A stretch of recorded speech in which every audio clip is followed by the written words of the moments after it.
റെഡിയായി സാറേ? റെക്കോർഡിംഗ് ആണ്. ഓക്കെ. നമസ്കാരം.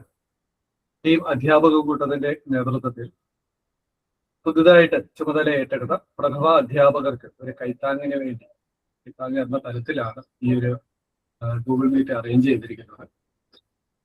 നമുക്ക് എല്ലാവർക്കും അറിയാവുന്ന പോലെ രജീഷ് സാറാണ് ഈ ഒരു മീറ്റ്, അതിന്റെ ക്ലാസ് മുൻപോട്ട് നയിക്കുന്നത്. ആദ്യമേ തന്നെ ഈ ഒരു മീറ്റ്, ഈ ഒരു പ്ലാറ്റ്ഫോം നമുക്ക് പ്രൊവൈഡ് ചെയ്യുന്നത് വിദ്യാവീതി എന്ന കേറ്റഡ് ഓൺലൈൻ പരിശീലന കേന്ദ്രത്തിന്റെ സ്ഥാപകനും അതിന്റെ അഡ്മിനിസ്ട്രേറ്റീവ് CEO ആയിട്ടുള്ള അജസ് മാഷാണ്. വിദ്യാവീതിയെ പറ്റി ഇപ്പോൾ ഒട്ടുമിക്ക അധ്യാപകർക്കും പരിചയം ഉണ്ടായിരിക്കും.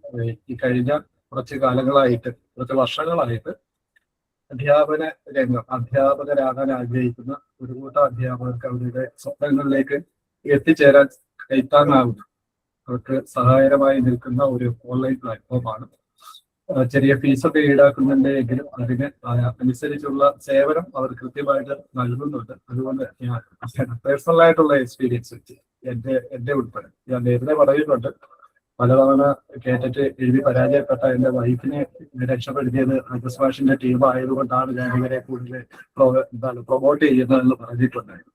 ഇപ്പൊ കൂട്ടത്തിൽ പറയുന്നു, ഈ കഴിഞ്ഞ കേറ്റഡ് പരീക്ഷയ്ക്ക് കേട്ടിട്ട് 1, 2 എനിക്കും എഴുതിയെടുക്കാൻ സാധിച്ചത് തീർച്ചയായിട്ടും വിദ്യാവീതിയിലെ ഒരു സഹായം കൈത്താങ്ങുള്ളത് കൊണ്ട് മാത്രമായിരുന്നു. അതുകൊണ്ട് തന്നെ അവരുടെ സേവനത്തെ നമ്മൾ നേരിട്ട് അനുഭവിച്ച് ബോധ്യപ്പെട്ടതായതുകൊണ്ട് തന്നെ ധൈര്യമായിട്ട് ആർക്കും റെക്കമെൻഡ് ചെയ്യാൻ കഴിയുന്നതുകൊണ്ട് പറയുകയാണ്.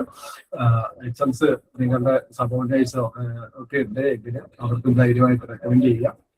പിന്നീട് വേണമെങ്കിൽ അജസ് മാഷിന്റെ നമ്പർ അയച്ചു തരാവുന്നതാണ്. ഓക്കെ, പരമാവധി എല്ലാവരും ഏറ്റത്തൊക്കെ എടുത്ത് സർവീസ് കൂടുതൽ ഭദ്രമാക്കി മുന്നോട്ട് പോകാനുള്ള ആശംസകൾ ആദ്യമേ നേരുന്നു. ഒപ്പം ഇനി ഇന്നത്തെ നമ്മുടെ ക്ലാസ്സിലേക്ക് കടക്കുകയാണ്. കഴിഞ്ഞ 1-2 വർഷമായിട്ട് നമ്മൾ ഇതുപോലെ എല്ലാ അധ്യയന വർഷത്തിന്റെ തുടക്കത്തിൽ പുതുതായിട്ട് ചുമതലയേൽക്കുന്ന പ്രഥമ അധ്യാപകർക്ക് ഒരു സഹായം എന്നുള്ള രീതിയിൽ രജീഷ് സാറിനെ വെച്ച് തന്നെ നമ്മൾ ക്ലാസ് എടുക്കുന്നുണ്ട്. അപ്പോൾ പലർക്കും ഒരു സംശയം തോന്നി, അതെന്താ രജീഷ് സാറിനെ മാറ്റാത്തത്? മറ്റൊന്നും കൊണ്ടല്ല, അത് രജീഷ് സാറിന്റെ വ്യക്തിത്വത്തെ കുറിച്ച് ഇനി നിങ്ങൾ കൂടുതൽ അത് നേരിട്ട് അനുഭവിക്കാൻ പോവുകയാണ്. കാരണം HMSന്റെ ഗ്രൂപ്പില്, അധ്യാപക കൂട്ടത്തിന്റെ തന്നെ HMS ഗ്രൂപ്പിൽ നിങ്ങളിപ്പോ അംഗങ്ങളായി കഴിഞ്ഞു. അത് അവിടെ 24/7 എന്നൊക്കെ പറയുന്ന പോലെയാണ് രജീഷ് സാറിന്റെ സേവനങ്ങൾ പലപ്പോഴും ആവശ്യമായിട്ടുള്ളത്. ചില സമയം നമുക്കൊക്കെ അങ്ങ് മടുത്തു. പക്ഷെ സാറിനെ സംബന്ധിച്ച് അങ്ങനെ ഒരു മടുപ്പ് ഇപ്പൊ എത്രയോ വർഷമായി സാറിനെ നേരിട്ട് പരിചയപ്പെട്ട് കഴിഞ്ഞിരിക്കുന്നു.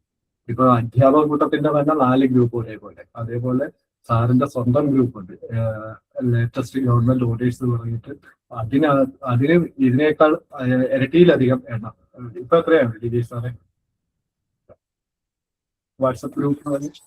ഓക്കെ, അവിടെയും നിരന്തരം സാറ് ഇടപെട്ടുകൊണ്ടിരിക്കുകയാണ്.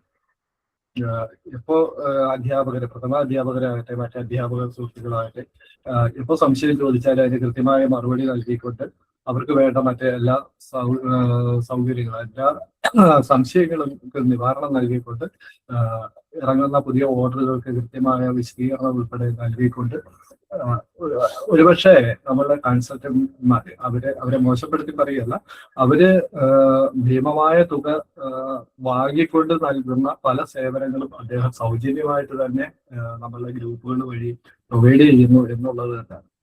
ആ ഗ്രൂപ്പില് മറ്റ് പല അധ്യാപകരും ഇതിനെപ്പറ്റി അറിയാവുന്നവർ പലരും നമ്മളോട് കോപ്പറേറ്റ് ചെയ്ത് അതിനടുത്ത് പരസ്പരം പെട്ടെന്ന് പ്രതികരിക്കാൻ ശ്രമിക്കുന്നുണ്ട്.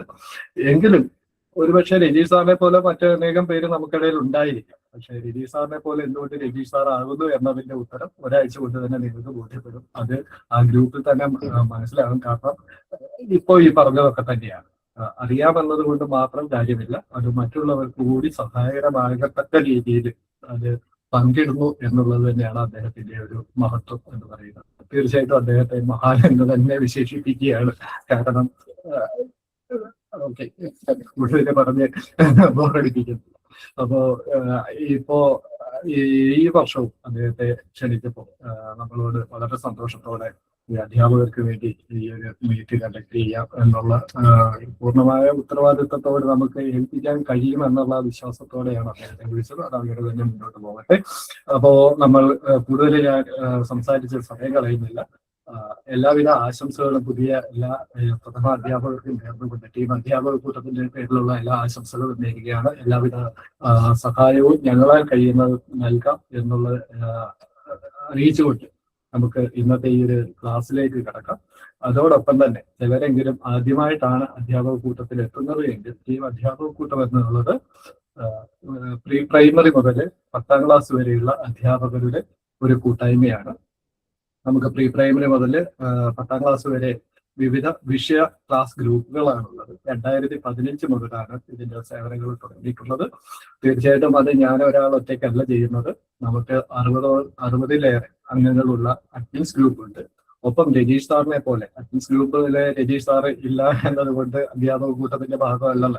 രജീഷ് സാറിനെ പോലെ സാറിൻ്റെതായ ഓരോ മേഖല തിരിച്ചിട്ട് പലപ്പോഴും എന്ത് ചെയ്യുന്നത് വിഷയ വിദഗ്ധരെ ഉൾപ്പെടുത്തിക്കൊണ്ട് തന്നെ അവരുടെ എല്ലാം സേവനങ്ങൾ പരമാവധി പ്രയോജനപ്പെടുത്തിക്കൊണ്ട് മുന്നോട്ട് പോകുന്ന ഒരു കൂട്ടായ്മയാണ്. നമുക്ക് ഈ പറഞ്ഞ വാട്സപ്പ് ഗ്രൂപ്പ് കൂടാതെ ഫേസ്ബുക്ക് പേജ്, അതുപോലെ ബ്ലോഗ്, പിന്നെ 3-4 യൂട്യൂബ് ചാനലുകളും ഒക്കെ ഉണ്ട്. ഇവിടെ എല്ലാം പൊതുവിദ്യാലയങ്ങളിലെ അധ്യാപകരെ മാത്രമാണ് നമ്മൾ ഉൾപ്പെടുത്താൻ ശ്രമിച്ചിട്ടുള്ളത്. അവിടെ ഉണ്ടാകുന്ന ഓരോ നന്മകൾ, അവിടെ അധ്യാപകരുടെ മികവുകളാകട്ടെ, കുട്ടികളുടെ മികവുകളാകട്ടെ, ഇവ പരമാവധി പൊതുജനങ്ങൾക്കിടയിലും മറ്റുള്ളവർക്കിടയിലും പ്രചരിപ്പിക്കുക എന്നുള്ളത് കൂടി ഞങ്ങളുടെ ഒരു ലക്ഷ്യമായിട്ട് തന്നെ ഞങ്ങൾ കണക്കാക്കിയാണ്. ഒരു ചെറിയ കാര്യം കൂടി, ഇവയെല്ലാം തീർത്തും സൗജന്യമായിട്ട് തന്നെയാണ് ചെയ്യുന്നത്. പിന്നെ ഈ പറഞ്ഞ ഒരു പ്ലാറ്റ്ഫോമും ഞങ്ങൾ മോണിറ്റൈസേഷൻ ചെയ്ത് പൈസ ഉണ്ടാക്കുന്നില്ല എന്ന് കൂടി അറിയിക്കുകയാണ്.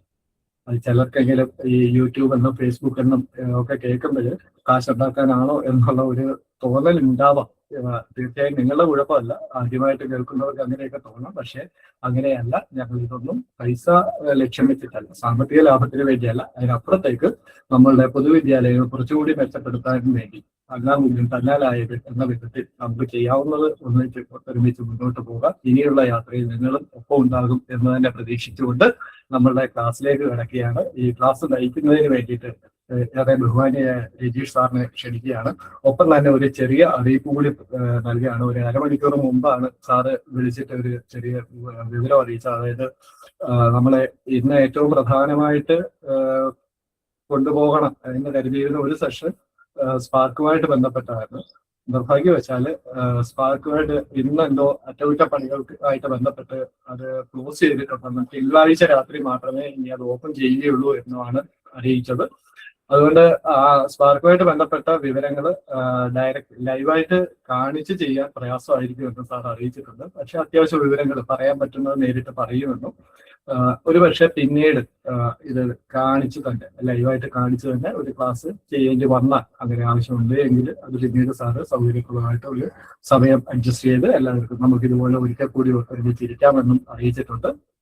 മറ്റ് ഇപ്പൊ ഗ്രൂപ്പിൽ നമ്മൾ ഡിസ്കസ് ചെയ്ത വിവരങ്ങളൊക്കെ സോർട്ട് ചെയ്തുകൊണ്ടും ഇപ്പോൾ ഈ നടക്കുന്ന ക്ലാസ്സിൽ നിന്നുള്ള പ്രധാനപ്പെട്ട വിവരങ്ങൾ സംശീകരിച്ച് കൃത്യമായ മറുപടി സാറ് നൽകുന്നതായിരിക്കും.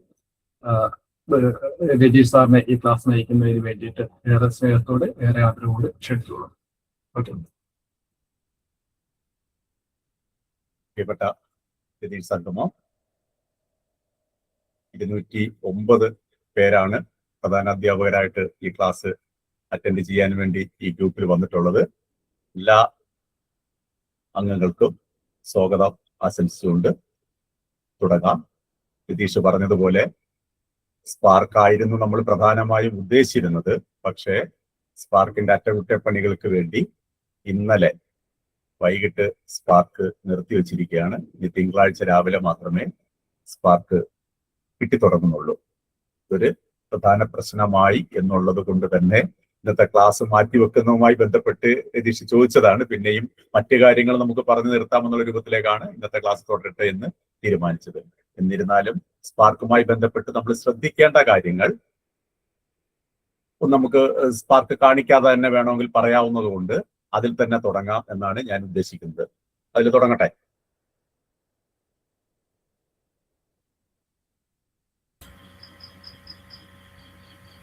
സാറേ പറയാം. ദിശേ ഓക്കെയാണ്. ഓക്കെ. അപ്പം സ്പാർക്ക് മാത്രമല്ല, ഇപ്പം പ്രധാന അധ്യാപകരായി കയറുന്ന എല്ലാവർക്കും ഓൺലൈൻ സംവിധാനങ്ങളാണ് പ്രധാനമായി എല്ലാത്തിലും. പണ്ടത്തെ മാഷന്മാരെല്ലാം കുത്തിയിരുന്ന് എഴുതുന്നതിന് പകരം ഇപ്പം എഴുത്തൊക്കെ പോയി എല്ലാം ഓൺലൈനിലേക്ക് വന്നിരിക്കുന്നത് കൊണ്ട് തന്നെ ഒരുപാട് ഓൺലൈൻ സൈറ്റുകൾ മാഷന്മാരായിട്ട് വന്നിട്ടുള്ള പുതിയ രജീഷ് സാറേ ഒരു നിമിഷം ഞാൻ ഒന്ന് ഇടപെട്ടോട്ടെ. ഓ, എല്ലാവരും ക്ഷമിക്കുക, ഞാൻ ഇൻട്രൊഡക്ഷനിൽ തന്നെ പരിചയപ്പെടുത്തേണ്ടതായിരുന്നു. അപ്പൊ നമ്മൾ സ്ക്രീൻ എല്ലാവർക്കും കാണാൻ പറ്റുന്നുണ്ടാവും. അതിനകത്തിലെ ആറ്റിങ്ങൽ ബ്ലോഗ് അതിന്റെ അല്ലെങ്കിൽ അതിന്റെ കാര്യങ്ങളെല്ലാം ചെയ്യുന്ന രജീഷ് സാറാണ്. നമുക്ക് ഈ മുമ്പോട്ട് പോകുമ്പോൾ, അതായത് HMC മാത്രമല്ല അല്ലാതെയുള്ള അധ്യാപകർക്കും ഈ പറഞ്ഞ പുതുതായിട്ട് വരുന്ന ഓരോ സർക്കുലറുകളും ഓർഡറുകൾ, വിദ്യാഭ്യാസ രംഗവുമായി ബന്ധപ്പെട്ട മറ്റ് വിവരങ്ങൾ, ഗവൺമെന്റ് സംബന്ധമായിട്ടുള്ള എല്ലാ വിവരങ്ങളും ഒരൊറ്റ ബ്ലോഗിൽ നമുക്ക് കൃത്യമായിട്ട് ലഭിക്കുന്നുണ്ട്. അത് രജീഷ് സാർ തന്നെയാണ് അത് കൈകാര്യം ചെയ്യുന്നത്. സാറിന്റെ ഈ ആറ്റിങ്ങൽ ബ്ലോഗ് എല്ലാവരും ഫോളോ ചെയ്യുക. അതിൽ നിന്ന് നമുക്ക് അത്യാവശ്യം വേണ്ട എല്ലാ വിവരങ്ങളും ലഭിക്കുന്നതാണ്. ഞാനത് ആദ്യമേ പറയേണ്ടതായിരുന്നു, വിട്ടുപോയതിൽ ക്ഷമിക്കുന്നു.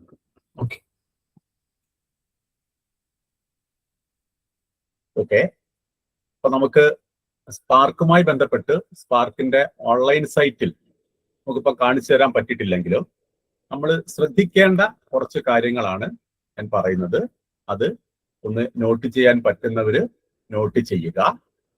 കാരണം നമ്മുടെ ഓഫീസിലുള്ള ഇപ്പം DDO എന്നുള്ള രൂപത്തിൽ HM ആകുമ്പോൾ HM ആണ് അതിന്റെ സ്പാർക്കിന്റെ DDO. എല്ലാവരും DSC എടുത്ത് കാണും, DDO രജിസ്ട്രേഷൻ നടത്തി കാണും. പക്ഷെ മറ്റുള്ള എല്ലാ നമ്മുടെ ജീവനക്കാർക്കും, അധ്യാപകർക്കും മറ്റ് ജീവനക്കാർക്കും സ്പാർക്കിൽ ഇൻഡിവിജ്വൽ ലോഗിൻ ഉണ്ടെന്ന് നമ്മൾ ഉറപ്പുവരുത്തേണ്ടതാണ്. കാരണം ഇപ്പം ക്യാഷ് ലീവ് ഉൾപ്പെടെയുള്ള ലീവുകൾ വരെ സ്പാർക്കിൽ കൂടിയാണ് അപ്ലൈ ചെയ്യേണ്ടത്. ഇൻഡിവിജ്വൽ ലോഗിൻ ഒരാൾക്ക് എടുക്കണമെങ്കിൽ Aadhaar based mobile number, mail ID സ്പാർക്കിൽ രജിസ്റ്റർ ചെയ്തിരിക്കണം. അപ്പം നേരത്തെ സർവീസിലുള്ളവർക്ക് 2009, 2010 കാലത്താണ് സ്പാർക്ക് തുടങ്ങിയത്. അന്ന് മെയിൽ ID തന്നെ എത്ര അധ്യാപകർ ഉണ്ട് എന്ന് നമുക്ക് ആലോചിച്ചാൽ മതി. നമ്മളൊക്കെ എന്താണ് മെയിൽ ID എടുത്തത്? അപ്പം മെയിൽ ID ഇല്ലാത്ത പലർക്കും എന്തെങ്കിലും മെയിൽ ID അല്ലെങ്കിൽ വേറെ ആരുടെയെങ്കിലും മെയിൽ ID ഒക്കെ ആയിരിക്കും അന്ന് സ്പാർക്കിൽ എൻ്റർ ചെയ്തിട്ടുണ്ടാവുക. അങ്ങനെ ഉള്ളവരെന്നും ഇപ്പം ഇൻഡിവിജ്വൽ ലോഗിൻ ശ്രമിക്കുമ്പോൾ ചിലപ്പോൾ അത് നടക്കില്ല.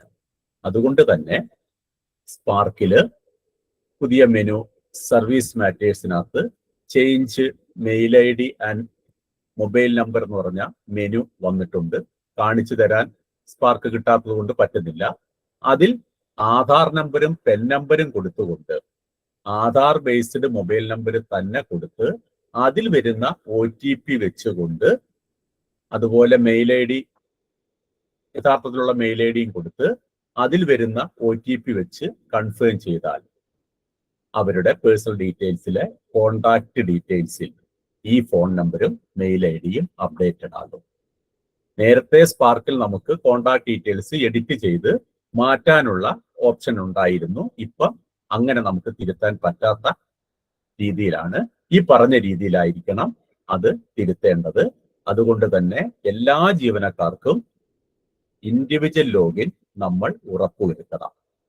ഇൻഡിവിജ്വൽ ലോഗിൻ ഉറപ്പുവരുത്തിയാൽ മാത്രം പോരാ, സ്പാർക്കിലുള്ള അവരുടെ എല്ലാ ഡാറ്റാസും ശരിയാണെന്ന് അവര് തന്നെ ഒന്ന് പരിശോധിച്ച് പറ്റുമെങ്കിൽ ഒരു ഡിക്ലറേഷൻ നമ്മൾ എഴുതി മേടിച്ചാൽ.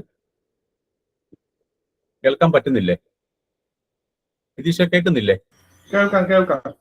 എന്ന് പറഞ്ഞ് എഴുതിയിട്ടേക്കുന്നു. ഇല്ല, കേൾക്കാം. അത് ചിലപ്പോ അവരുടെ നെറ്റിന്റെ പ്രശ്നമായിരിക്കും. ഒന്ന് പുറത്ത് പോയിട്ടൊന്ന് ജോയിൻ ചെയ്തു നോക്കും, അല്ലെങ്കിൽ നെറ്റ് നന്നായിട്ട് ഉള്ളിടത്ത് മാറിയിരിക്കും. ഇവിടെ പ്രശ്നമൊന്നുമില്ല.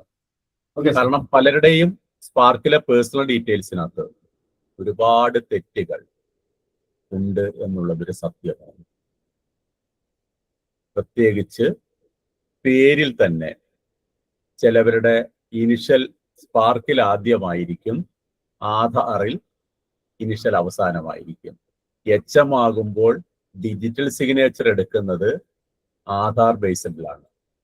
2000 രൂപ കൊടുത്ത് ഡിജിറ്റൽ സിഗ്നേച്ചർ എടുത്ത് സ്പാർക്കിൽ വന്ന് രജിസ്റ്റർ ചെയ്യാൻ നോക്കുമ്പോൾ നെയിം മിസ്മാച്ച് എന്നായിരിക്കും പറയുക. കാരണം സ്പാർക്കിലെ പേരും ആധാറിലെ പേര് അത് നമ്മൾ ഇതുവരെ ശ്രദ്ധിക്കാതിരുന്നിട്ടുള്ള കേസുകളാണ്. എച്ച് കഴിഞ്ഞാൽ പിന്നെ നമ്മളുടെ ഡാറ്റാസ് ഒന്നും നമുക്ക് തിരുത്താൻ പറ്റില്ല. പക്ഷെ എച്ച് ആകുന്നതിന് മുന്നേ ആണെങ്കിൽ, DDO ആകുന്നതിന് മുന്നേ ആണെങ്കിൽ നമ്മുടെ DDOയ്ക്ക് ഈ പറയുന്ന നേരത്തെ ഞാൻ മൊബൈൽ നമ്പറും മെയിൽ ID ഒക്കെ മാറ്റാൻ പറഞ്ഞതുപോലെ പേരും ഡേറ്റ് ഓഫ് ബർത്തും ഡേറ്റ് ഓഫ് റിട്ടയർമെന്റും എല്ലാം തിരുത്താൻ DDOയ്ക്ക് സാധിക്കും. പക്ഷെ നമ്മൾ DDO ആയാൽ നമ്മളത് തിരുത്താൻ നമുക്ക് പറ്റില്ല. പിന്നെ നമ്മൾ DDO സ്ഥാനത്ത് നിന്ന് മാറി ഓഫീസിലെ സീനിയർ സൂപ്രണ്ടോ മറ്റോ DDO ആയി അവര് ഉത്തരവാദിത്തം ഏറ്റെടുത്താൽ മാത്രമേ നമ്മളുടെ തെറ്റുകൾ സ്പാർക്കിൽ തിരുത്താൻ പറ്റൂ. അതുകൊണ്ട് തന്നെ നമ്മളുടെ കീഴിലുള്ള എല്ലാ അധ്യാപകരുടെയും മറ്റ് ജീവനക്കാരുടെയും സ്പാർക്ക് ഡാറ്റാസ് വളരെ കറക്റ്റ് ആണെന്ന് ഉറപ്പുവരുത്തേണ്ട ഒരു ഉത്തരവാദിത്തം നമ്മൾ ഏറ്റെടുക്കണം. ഏറ്റവും കൂടുതൽ തെറ്റ് വരുന്ന ഒരു കാര്യമാണ് ഡേറ്റ് ഓഫ് റിട്ടയർമെന്റ്. കാരണം പലരും കഫേലൊക്കെ കൊടുത്തായിരിക്കും ചെയ്യിപ്പിക്കുക. അങ്ങനെ വരുമ്പോൾ ഓഫീസിന്റെ ഒക്കെ ജീവനക്കാരുടെ ചെയ്യുന്ന ഒരു കഫേല് അധ്യാപകരുടെയും കൊണ്ട് കൊടുക്കുകയാണെങ്കിൽ ഓഫീസ് ജീവനക്കാർ അവരുടെ ഡേറ്റ് ഓഫ് ബർത്തിന്റെ മാസാവസാനമാണ് റിട്ടയർമെന്റ്. നമുക്ക് മാത്രമാണ് സൂപ്പറാന്വേഷൻ ഉള്ളതും. ജൂലൈ 2 ശേഷം ഡേറ്റ് ഓഫ് ബർത്ത് വരുന്ന ഒരാള് അടുത്ത മാർച്ച് 31 മാത്രമേ റിട്ടയർ ആകുന്നുള്ളൂ. പക്ഷേ സെപ്റ്റംബർ മാസം ഡേറ്റ് ഓഫ് ബർത്ത് ഒരാളിന്റെ ഡേറ്റ് ഓഫ് റിട്ടയർമെന്റ് ഒരു പക്ഷേ സ്പാർക്കിൽ 30/9 എന്നായിരിക്കും കിടക്കുന്നത്. നമ്മൾ ശ്രദ്ധിച്ചിട്ടില്ലെങ്കിൽ സെപ്റ്റംബർ മാസം ആകുമ്പോൾ റിട്ടയർഡ് ആവുകയാണ് സ്പാർക്കിനകത്ത്. ഇത് എച്ചമായതിനു ശേഷമാണ് ഈ തെറ്റ് കണ്ടുപിടിക്കുന്നെങ്കിൽ ഞാൻ നേരത്തെ പറഞ്ഞതുപോലെ നമുക്ക് നമ്മളുടെ ഡാറ്റാസ് തിരുത്താൻ പറ്റാത്ത ഒരു വലിയ പ്രശ്നമുണ്ട്. അതുകൊണ്ട് തന്നെ സ്പാർക്ക് ഡാറ്റാസ് കറക്റ്റ് ആണെന്ന് ഉറപ്പുവരുത്തേണ്ട ഒരു ബാധ്യത നമ്മുടെ ജീവനക്കാരുടെ, അധ്യാപകരുടെ എല്ലാവരുടെയും അവരവർ കൂടി ഇൻഡിവിജ്വൽ ലോഗിൻ വഴി ചെക്ക് ചെയ്യുക. നമ്മളും ഒന്ന് പരിശോധിക്കണം. ഒരുപാട് പേരുടെ വിഷയങ്ങൾ ഇത് വന്നുകൊണ്ടിരിക്കുന്ന ഒരു പ്രശ്നമാണ്. ഇതിന്റെ ഏറ്റവും വലിയ ഈ ഡേറ്റ് ഓഫ് ബർത്തിനകത്ത് വന്ന റിട്ടയർമെന്റ് ഡേറ്റിനകത്ത് വന്നതിലെ ഒരു തെറ്റ് അനുഭവിക്കാൻ ഒരു പ്രശ്നം ഉണ്ടായത് കോവിഡ് സമയത്താണ്. കാരണം 2020 മാർച്ച് മാസം ഒരു ഏപ്രിൽ 2-ാം തീയതി 3-ാം തീയതിയാണ് എനിക്കൊരു കോഴിക്കോട് നിന്ന് ഒരു ഹൈസ്കൂൾ HMന്റെ കോള് വരുന്നത്. ടീച്ചറിന് സ്പാർക്ക് ലോഗിൻ ചെയ്യാൻ പറ്റുന്നില്ല. കാരണം അന്നത്തെ 2020 മാർച്ച് മാസമൊക്കെ കാര്യം നമുക്കറിയാലോ. വീട്ടിൽ നിന്ന് പുറത്തിറങ്ങാൻ പോലും പറ്റാത്ത ആ ഒരു സാഹചര്യത്തിൽ മാർച്ച് മാസം സ്പാർക്കിനകത്ത് ബില്ല് പ്രോസസ് ചെയ്യാൻ സമയം കിട്ടാത്ത, ബില്ല് പ്രോസസ് ചെയ്യാൻ നോക്കുമ്പോഴാണ് പറ്റാത്തത്. അങ്ങനെ പരിശോധിച്ചപ്പോഴാണ് ടീച്ചർ മാർച്ച് 31 സർവീസിൽ നിന്നും റിട്ടയർഡായി സ്പാർക്കിൽ. യഥാർത്ഥത്തിൽ ടീച്ചർ 2021 മാർച്ച് 31 റിട്ടയർഡ് ആകേണ്ടത്. കാരണം 2013 പെൻഷൻ പ്രായം 56 ആക്കിയത്. അതുവരെ 55 ആയിരുന്നു പെൻഷൻ പ്രായം. അപ്പൊ 2013 മുന്നേ സ്പാർക്ക് ഉണ്ടായിരുന്ന അന്ന് സർവീസിൽ കയറിയവരുടെ എല്ലാം ഡേറ്റ് ഓഫ് റിട്ടയർമെന്റ് സ്പാർക്കിൽ 55 വയസ്സായിരിക്കും കിടക്കുക. അത് തിരുത്താതെ കിടന്നതുകൊണ്ട് ടീച്ചർ മാർച്ച് 31 സ്പാർക്കിൽ നിന്ന് ഔട്ടായി. ഏപ്രിൽ മാസം ആദ്യ ദിവസമാണ് ടീച്ചർ സ്പാർക്ക് ഓപ്പൺ ചെയ്യുമ്പോൾ പറ്റുന്നില്ല. അന്ന് ഞാൻ നേരത്തെ പറഞ്ഞ പോലെ വീട്ടിൽ നിന്ന് പുറത്തിറങ്ങാൻ പറ്റാത്ത സമയത്ത് കോഴിക്കോട് നിന്നും തിരുവനന്തപുരത്ത് സ്പാർക്കിന്റെ ഓഫീസിൽ വന്നാലേ പിന്നെ ഇത് ടീച്ചറിനെ തിരിച്ചതിൽ കയറ്റാൻ പറ്റുള്ളൂ. ഒരു ഹൈസ്കൂളാണ്. 40-45 ജീവനക്കാര്. മാർച്ച് മാസം മുതലുള്ള ശമ്പളം ഓഗസ്റ്റ് കഴിഞ്ഞിട്ടാണ് അന്ന് ട്രെയിനും ബസ്സും ഒക്കെ ഓടി തുടങ്ങിയത്. ടീച്ചറിന് തിരുവനന്തപുരത്ത് വന്ന് ശരിയാക്കാൻ വന്ന ഓഗസ്റ്റ് മാസം വരെ ഏകദേശം 6-7 മാസം ശമ്പളം പോലും ആ സ്കൂളിലുള്ള ഒരാൾക്ക് പോലും കിട്ടിയില്ല എന്നുള്ള ഇത് ഞാൻ പറഞ്ഞില്ല, ഒരു അശ്രദ്ധ കൊണ്ട് മാത്രം വന്നിട്ടുള്ള ഒരു പ്രശ്നമാണ്. അതുകൊണ്ട് തന്നെ ഈ ഒരു ഗൗരവം നമ്മൾ എല്ലാവരും ഒന്ന് പരിശോധിക്കേണ്ടതാണ്. സ്പാർക്കിലെ പേര്, അതുപോലെ date of birth, date of retirement, മറ്റെല്ലാ ഈ മൊബൈൽ നമ്പർ, മെയിൽ ID പോലെയുള്ള കാര്യങ്ങൾ എല്ലാവരുടെയും ശരിയാണ് എന്ന് ഉറപ്പുവരുത്തണം. പിന്നെ ഇതുപോലെ പറ്റുന്ന മറ്റൊരു പ്രശ്നം കൂടിയാണ് നമ്മളുടെ ഡിഡക്ഷനിനകത്ത്, പ്രസന്റ് സാലറിയിലെ ഡിഡക്ഷനിൽ SLI പോളിസി 2013 മുന്നേ എടുത്തിട്ടുള്ള എല്ലാ SLI പോളിസികളും 55 വയസ്സാകുമ്പോൾ ക്ലോസ് ആണ്. കാരണം പോളിസിയുടെ മെച്യൂരിറ്റി ഡേറ്റ് അതാണ്.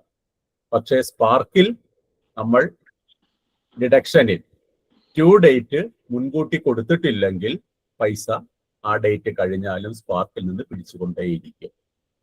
ഇപ്പൊ അടുത്ത വർഷം റിട്ടയർഡ് ആകുന്നവരുടെ 2013 മുന്നേ എടുത്തിട്ടുള്ള SLI പോളിസികളെല്ലാം ഈ മെയ് മാസം റിട്ടയർഡ് ആവുന്ന 27 മെയ് മാസം റിട്ടയർഡ് ആവുന്നവരുടെ SLI പോളിസി 26 മെയ് മാസം ക്ലോസ് ആയി. 26 മെയ് മാസം മുതൽ പൈസ അടയ്ക്കണ്ട. പക്ഷെ സ്പാർക്കിൽ അത് മുൻകൂട്ടി തന്നെ ഡ്യൂ ഡേറ്റ് ആയിട്ട് കൊടുത്തിട്ടില്ലെങ്കിൽ മെയ്യിലും ജൂണിലും ജൂലൈയിലും ഓഗസ്റ്റും എല്ലാം പൈസ പിടിച്ചുകൊണ്ടേയിരിക്കും. ഇനി 13 ശേഷം എടുത്ത പോളിസി ആണെങ്കിൽ അത് 56 വയസ്സിലെ മെച്യൂർ ആവുള്ളൂ, അതിന്റെ പൈസ അടയ്ക്കണം. പക്ഷെ ഇന്നിപ്പോ സർവീസിൽ നിന്ന് റിട്ടയർഡ് ആകാൻ പോകുന്നവരെല്ലാവരും 13 മുന്നേ സർവീസിൽ കയറിയവര് അന്ന് എടുത്തിട്ടുള്ള SLI പോളിസികൾ അതൊക്കെ സ്പാർക്കിൽ നമ്മളൊന്ന് പരിശോധിക്കേണ്ട കാര്യങ്ങളാണ്. അതുപോലെ റിട്ടയർമെന്റ് പ്രായം ഞാൻ നേരത്തെ പറഞ്ഞതുപോലെ NBS ഉള്ളവർക്ക് 60 വയസ്സും NBS ഇല്ലാത്തവർക്ക് 56 വയസ്സുമാണ്. അതുപോലെ നമ്മളുടെ സ്കൂളിലെ പാർട്ട് ടൈം മീനിയൽ PTCM ഉണ്ട്, അവർക്ക് 70 വയസ്സാണ് റിട്ടയർമെന്റ്. അവരുടെയും പലരുടെയും 56 വയസ്സിലൊക്കെ സ്പാർക്കിൽ റിട്ടയർമെന്റ് കിടക്കുന്നുണ്ട് എന്നുള്ളത് ഒരു സത്യമാണ്. നമ്മൾ അതും പരിശോധിക്കണം. പക്ഷെ അവർക്ക് സൂപ്പറാനുവേഷൻ ഇല്ല. അവരുടെ ഡേറ്റ് ഓഫ് ബർത്തിന്റെ ആ മാസത്തിന്റെ അവസാനത്തെ ദിവസം തന്നെയാണ് അവർ പെൻഷൻ ആകേണ്ടത്. 70 വയസ്സ്. NBSകാർക്ക് 60 വയസ്സും മറ്റുള്ളവർക്ക് 56 വയസ്സുമാണ് ഡേറ്റ് ഓഫ് റിട്ടയർമെന്റും ഡേറ്റ് ഓഫ് സൂപ്പറാനുവേഷനും എന്നും നമ്മൾ ഉറപ്പുവരുത്തേണ്ട കാര്യങ്ങളുണ്ടോ. അതുപോലെ തന്നെ എല്ലാ ഹെഡ് മാസ്റ്റർമാരും അവരുടെ DDO ലോഗിൻ കൂടാതെ സ്കൂളിലെ ആരെങ്കിലും ഒരു അധ്യാപകന്റെ പേരിൽ ഒരു ക്ലർക്ക് ലോഗിൻ കൂടി സെറ്റ് ചെയ്യുന്നത് വളരെ നല്ലതാണ്.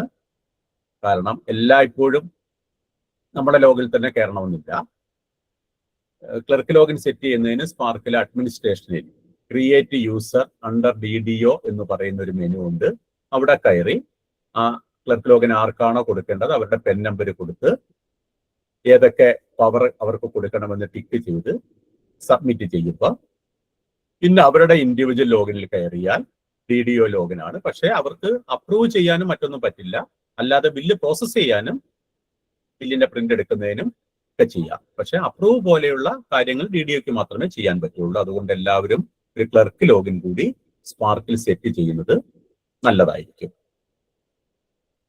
അതുപോലെ നമ്മളെല്ലാവരും അറിഞ്ഞിരിക്കേണ്ട ഒരു കാര്യം കൂടിയുണ്ട്. നമുക്കെല്ലാ DDOമാർക്കും DDO കോഡ് നമുക്കറിയാം, നമ്മളെപ്പോഴും ഉപയോഗിക്കുന്ന സാധനമാണ്. അതുപോലെ തന്നെ ഒരു DDO രജിസ്ട്രേഷൻ നമ്പർ നമുക്ക് എല്ലാവർക്കും ഉണ്ട്. നമുക്ക് എവിടെയും ഉപയോഗിക്കേണ്ടി വരാത്തതുകൊണ്ട് നമ്മൾ അത് എഴുതി വെക്കുകയോ അത് ഉപയോഗിക്കേണ്ട ഒരു കാര്യം നമുക്ക് ആവശ്യം വരുന്നത് NBSലെ ഒരു എംപ്ലോയിയുടെ ഫോം ഫില്ല് ചെയ്ത് ട്രഷറിയിലേക്ക് ജില്ലാ ട്രഷറിയിലേക്ക് കൊടുക്കുമ്പോഴാണ്. DDO രജിസ്ട്രേഷൻ നമ്പർ എന്ന് പറഞ്ഞൊരു കാര്യം അതിലുണ്ട്. പലരും DDO കോഡാണ് അവിടെ എഴുതി കൊടുക്കുക. അതുകൊണ്ട് ജില്ലാ ട്രഷറിയിൽ പോകുമ്പോൾ അവരിന്ന് തിരിച്ചു കൊടുക്കും. അപ്പൊ സ്പാർക്കില് അഡ്മിനിസ്ട്രേഷനിൽ കോഡ് മാസ്റ്റർ എന്ന് പറയുന്ന മെനുവിൽ DDO എന്ന് പറയുന്ന മെനു ക്ലിക്ക് ചെയ്താൽ DDO രജിസ്ട്രേഷൻ നമ്പർ ഉണ്ട്. അത് നമ്മളുടെ DDO രജിസ്ട്രേഷൻ നമ്പർ നമ്മൾ എവിടെയെങ്കിലും ഒരു ഡയറിയിൽ എഴുതി സൂക്ഷിക്കുന്നത് നല്ലതാണ്.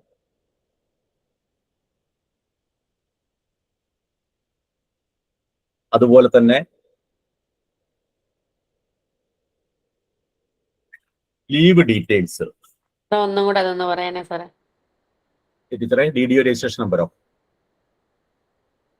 സ്പാർക്കിൽ അഡ്മിനിസ്ട്രേഷനിൽ കോഡ് മാസ്റ്റർ എന്ന് പറയുന്ന മെനുവിൽ ക്ലിക്ക് ചെയ്യുമ്പോൾ മുകളിൽ കുറെ ടൈറ്റിൽ വരുന്നതിൽ DDO എന്ന ടൈറ്റിൽ ക്ലിക്ക് ചെയ്താൽ അതിൽ DDOയുമായി ബന്ധപ്പെട്ട ഡീറ്റെയിൽസിനകത്ത് DDO രജിസ്ട്രേഷൻ നമ്പർ എന്ന് പറഞ്ഞ് ഒരു SGB എന്ന് പറയുന്ന വാക്കിൽ തുടങ്ങുന്ന അക്കങ്ങളും കൂടെ കൂടിയ ഒരു നമ്പറുണ്ട്. അത് ഓരോ DDOയുടെയും രജിസ്ട്രേഷൻ നമ്പറാണ്. അത് ഏറ്റവും കൂടുതൽ നമുക്ക് ആവശ്യം വരുന്നത് NBSന്റെ അപേക്ഷ, നമ്മളെ കീഴിലുള്ള ഏതെങ്കിലും ജീവനക്കാരന്റെ NBS അപേക്ഷ കൊടുക്കുമ്പോൾ അതിൽ DDO രജിസ്ട്രേഷൻ നമ്പർ ആവശ്യമാണ്. നമ്മുടെ DDO രജിസ്ട്രേഷൻ നമ്പർ, DDO കോഡല്ല, DDO രജിസ്ട്രേഷൻ നമ്പർ നമ്മൾ എഴുതി വെക്കുന്നത് നല്ലതാണ്. വ്യക്തമായോ?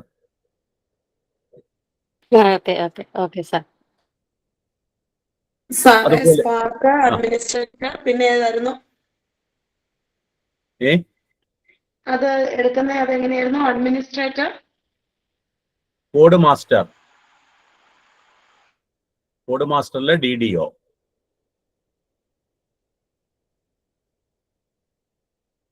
Okay sir.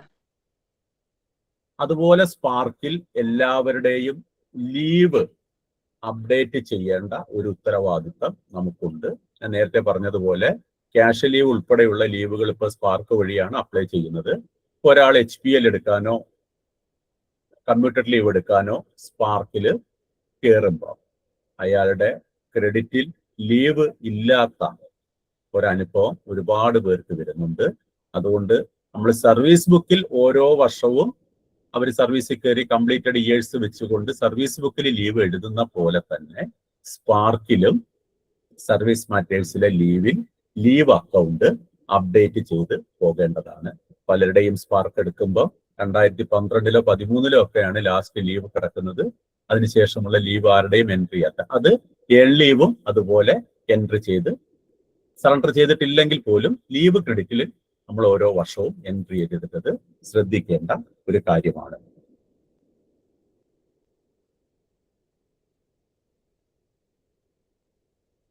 അതുപോലെയാണ് എല്ലാവരുടെയും സർവീസ് ഹിസ്റ്ററി. സ്പാർക്കില് പേഴ്സണൽ ഡീറ്റെയിൽസിലെ സർവീസ് ഹിസ്റ്ററി അപ്ഡേറ്റഡ് ആണെന്ന് നമ്മളൊന്ന് ഉറപ്പുവരുത്തണം. ലീവ് എങ്ങനെയാ സാറേ നോക്കുക? ലീവ് സർവീസ് മാറ്റേഴ്സിനകത്ത് ലീവ് എന്ന് പറഞ്ഞ മെനുവില് ലീവ് അക്കൗണ്ട് വഴിയാണ് ലീവ് നോക്കുന്നത്. കാണിച്ചു തരാൻ അതുകൊണ്ടാണ് പറഞ്ഞു തരുന്നത്.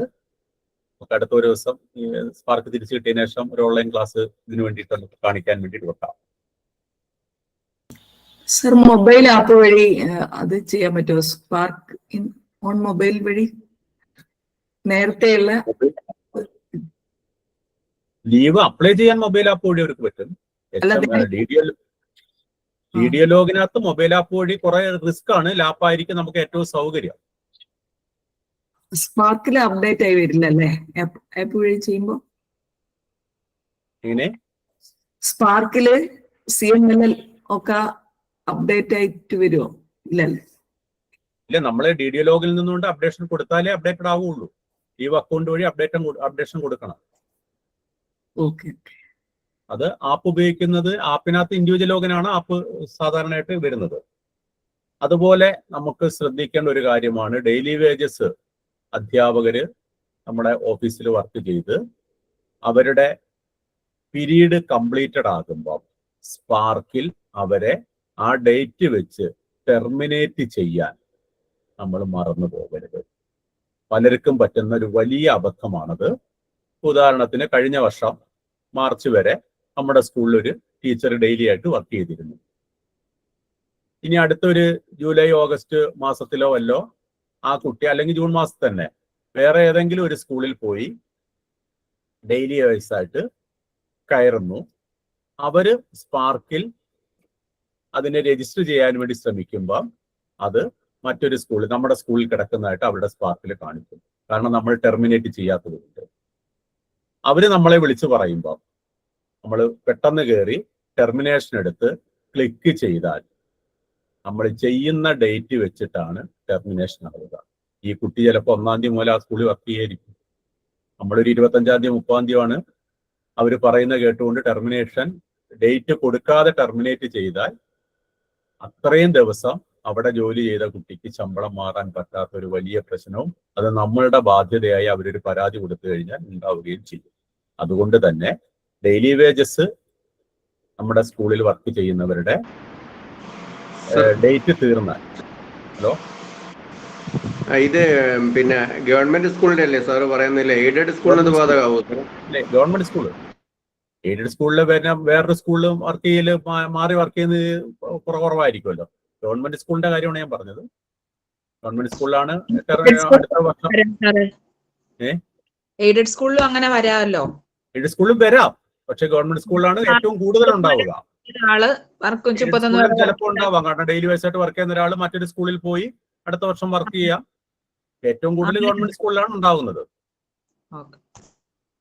അപ്പൊ അതുകൊണ്ട് തന്നെ ആ ഡേറ്റ് കൊടുത്തു. ഇപ്പൊ ടെർമിനേഷൻ നമ്മൾ നടത്താൻ താമസിച്ചാൽ പോലും ടെർമിനേഷൻ എടുക്കുമ്പോൾ കൃത്യമായും ടെർമിനേഷൻ ഡേറ്റ് ഇപ്പൊ മാർച്ച് മാസമാണെങ്കിൽ മാർച്ച് 31, അതല്ല അതിന് മുന്നത്തെ ഡേറ്റ് ആണെങ്കിൽ ആ ഡേറ്റ് കൊടുത്തുകൊണ്ട് തന്നെ ടെർമിനേറ്റ് ചെയ്യണം. അത് അന്നേരം തന്നെ ടെർമിനേറ്റ് ചെയ്ത് വിടാനുള്ള ഒരു ശ്രദ്ധ നമ്മൾ കാണിക്കുകയാണെങ്കിൽ ഈ ഒരു പ്രശ്നം ഉണ്ടാവില്ല. ഇത് ഒരുപാട് പേർക്ക് വന്നുകൊണ്ടിരിക്കുന്ന ഒരു വിഷയമാണ്. അതൊന്ന് നമ്മളൊന്ന് ഗൗരവമായി ശ്രദ്ധിക്കേണ്ടതാണ്. പിന്നെ ലീവിന്റെ കാര്യത്തിൽ ഞാൻ നേരത്തെ ഏൺ ലീവിന്റെയും ഓരോ വർഷത്തെയും നമ്മളൊന്ന് അപ്ഡേറ്റ് ചെയ്ത് വിടുന്നത് നല്ലതാണ്. പിന്നെ നമ്മുടെ എല്ലാ ജീവനക്കാരുടെയും SLAയുടെയും GASന്റെയും PFന്റെയും NBSന്റെയും ഒക്കെ ഇതുവരെയുള്ള അല്ലെങ്കിൽ ഓരോ വർഷത്തെയും ഡിഡക്ഷൻ സ്റ്റേറ്റ്മെന്റ് നമുക്ക് സ്പാർക്കിൽ നിന്ന് എടുക്കാം. അത് അവർക്ക് അവരുടെ ഇൻഡിവിജ്വൽ ലോഗിൽ നിന്നും അവർക്ക് എടുക്കാം.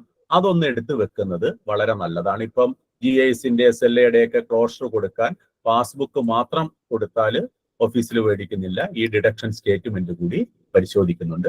ഈ ഡിഡക്ഷൻ സ്റ്റേറ്റ്മെന്റ് 2012 മുതലുള്ളത് സ്പാർക്കിൽ നിന്ന് കിട്ടുന്നുണ്ട്. പക്ഷെ 2018 മുതലേ അക്കൗണ്ട് നമ്പരും കൂടി കയറി വരുന്നുള്ളൂ. അപ്പൊ ആ ഡിഡക്ഷൻ സ്റ്റേറ്റ്മെന്റിന്റെ പ്രിന്റ് എടുത്താൽ നമുക്ക് പാസ്ബുക്ക് എഴുതാനും വളരെ സൗകര്യമുള്ള ഒരു കാര്യമാണ്. അപ്പോൾ ഓരോ വർഷവും വേണമെങ്കിൽ മാർച്ച് മാസം വരെയുള്ള ഡിഡക്ഷൻ സ്റ്റേറ്റ്മെന്റ് എംപ്ലോയീസിന് അവരുടെ ഇൻഡിവിജ്വൽ ലോഗിൽ നിന്ന് എടുക്കാം, അല്ലെങ്കിൽ DDO ലോഗിൽ നിന്നും നമുക്ക് ഓരോരുത്തർക്കായിട്ട് എടുത്തു കൊടുക്കാം, PF ക്രെഡിറ്റ് കാർഡ് എടുക്കുന്നത് പോലെ.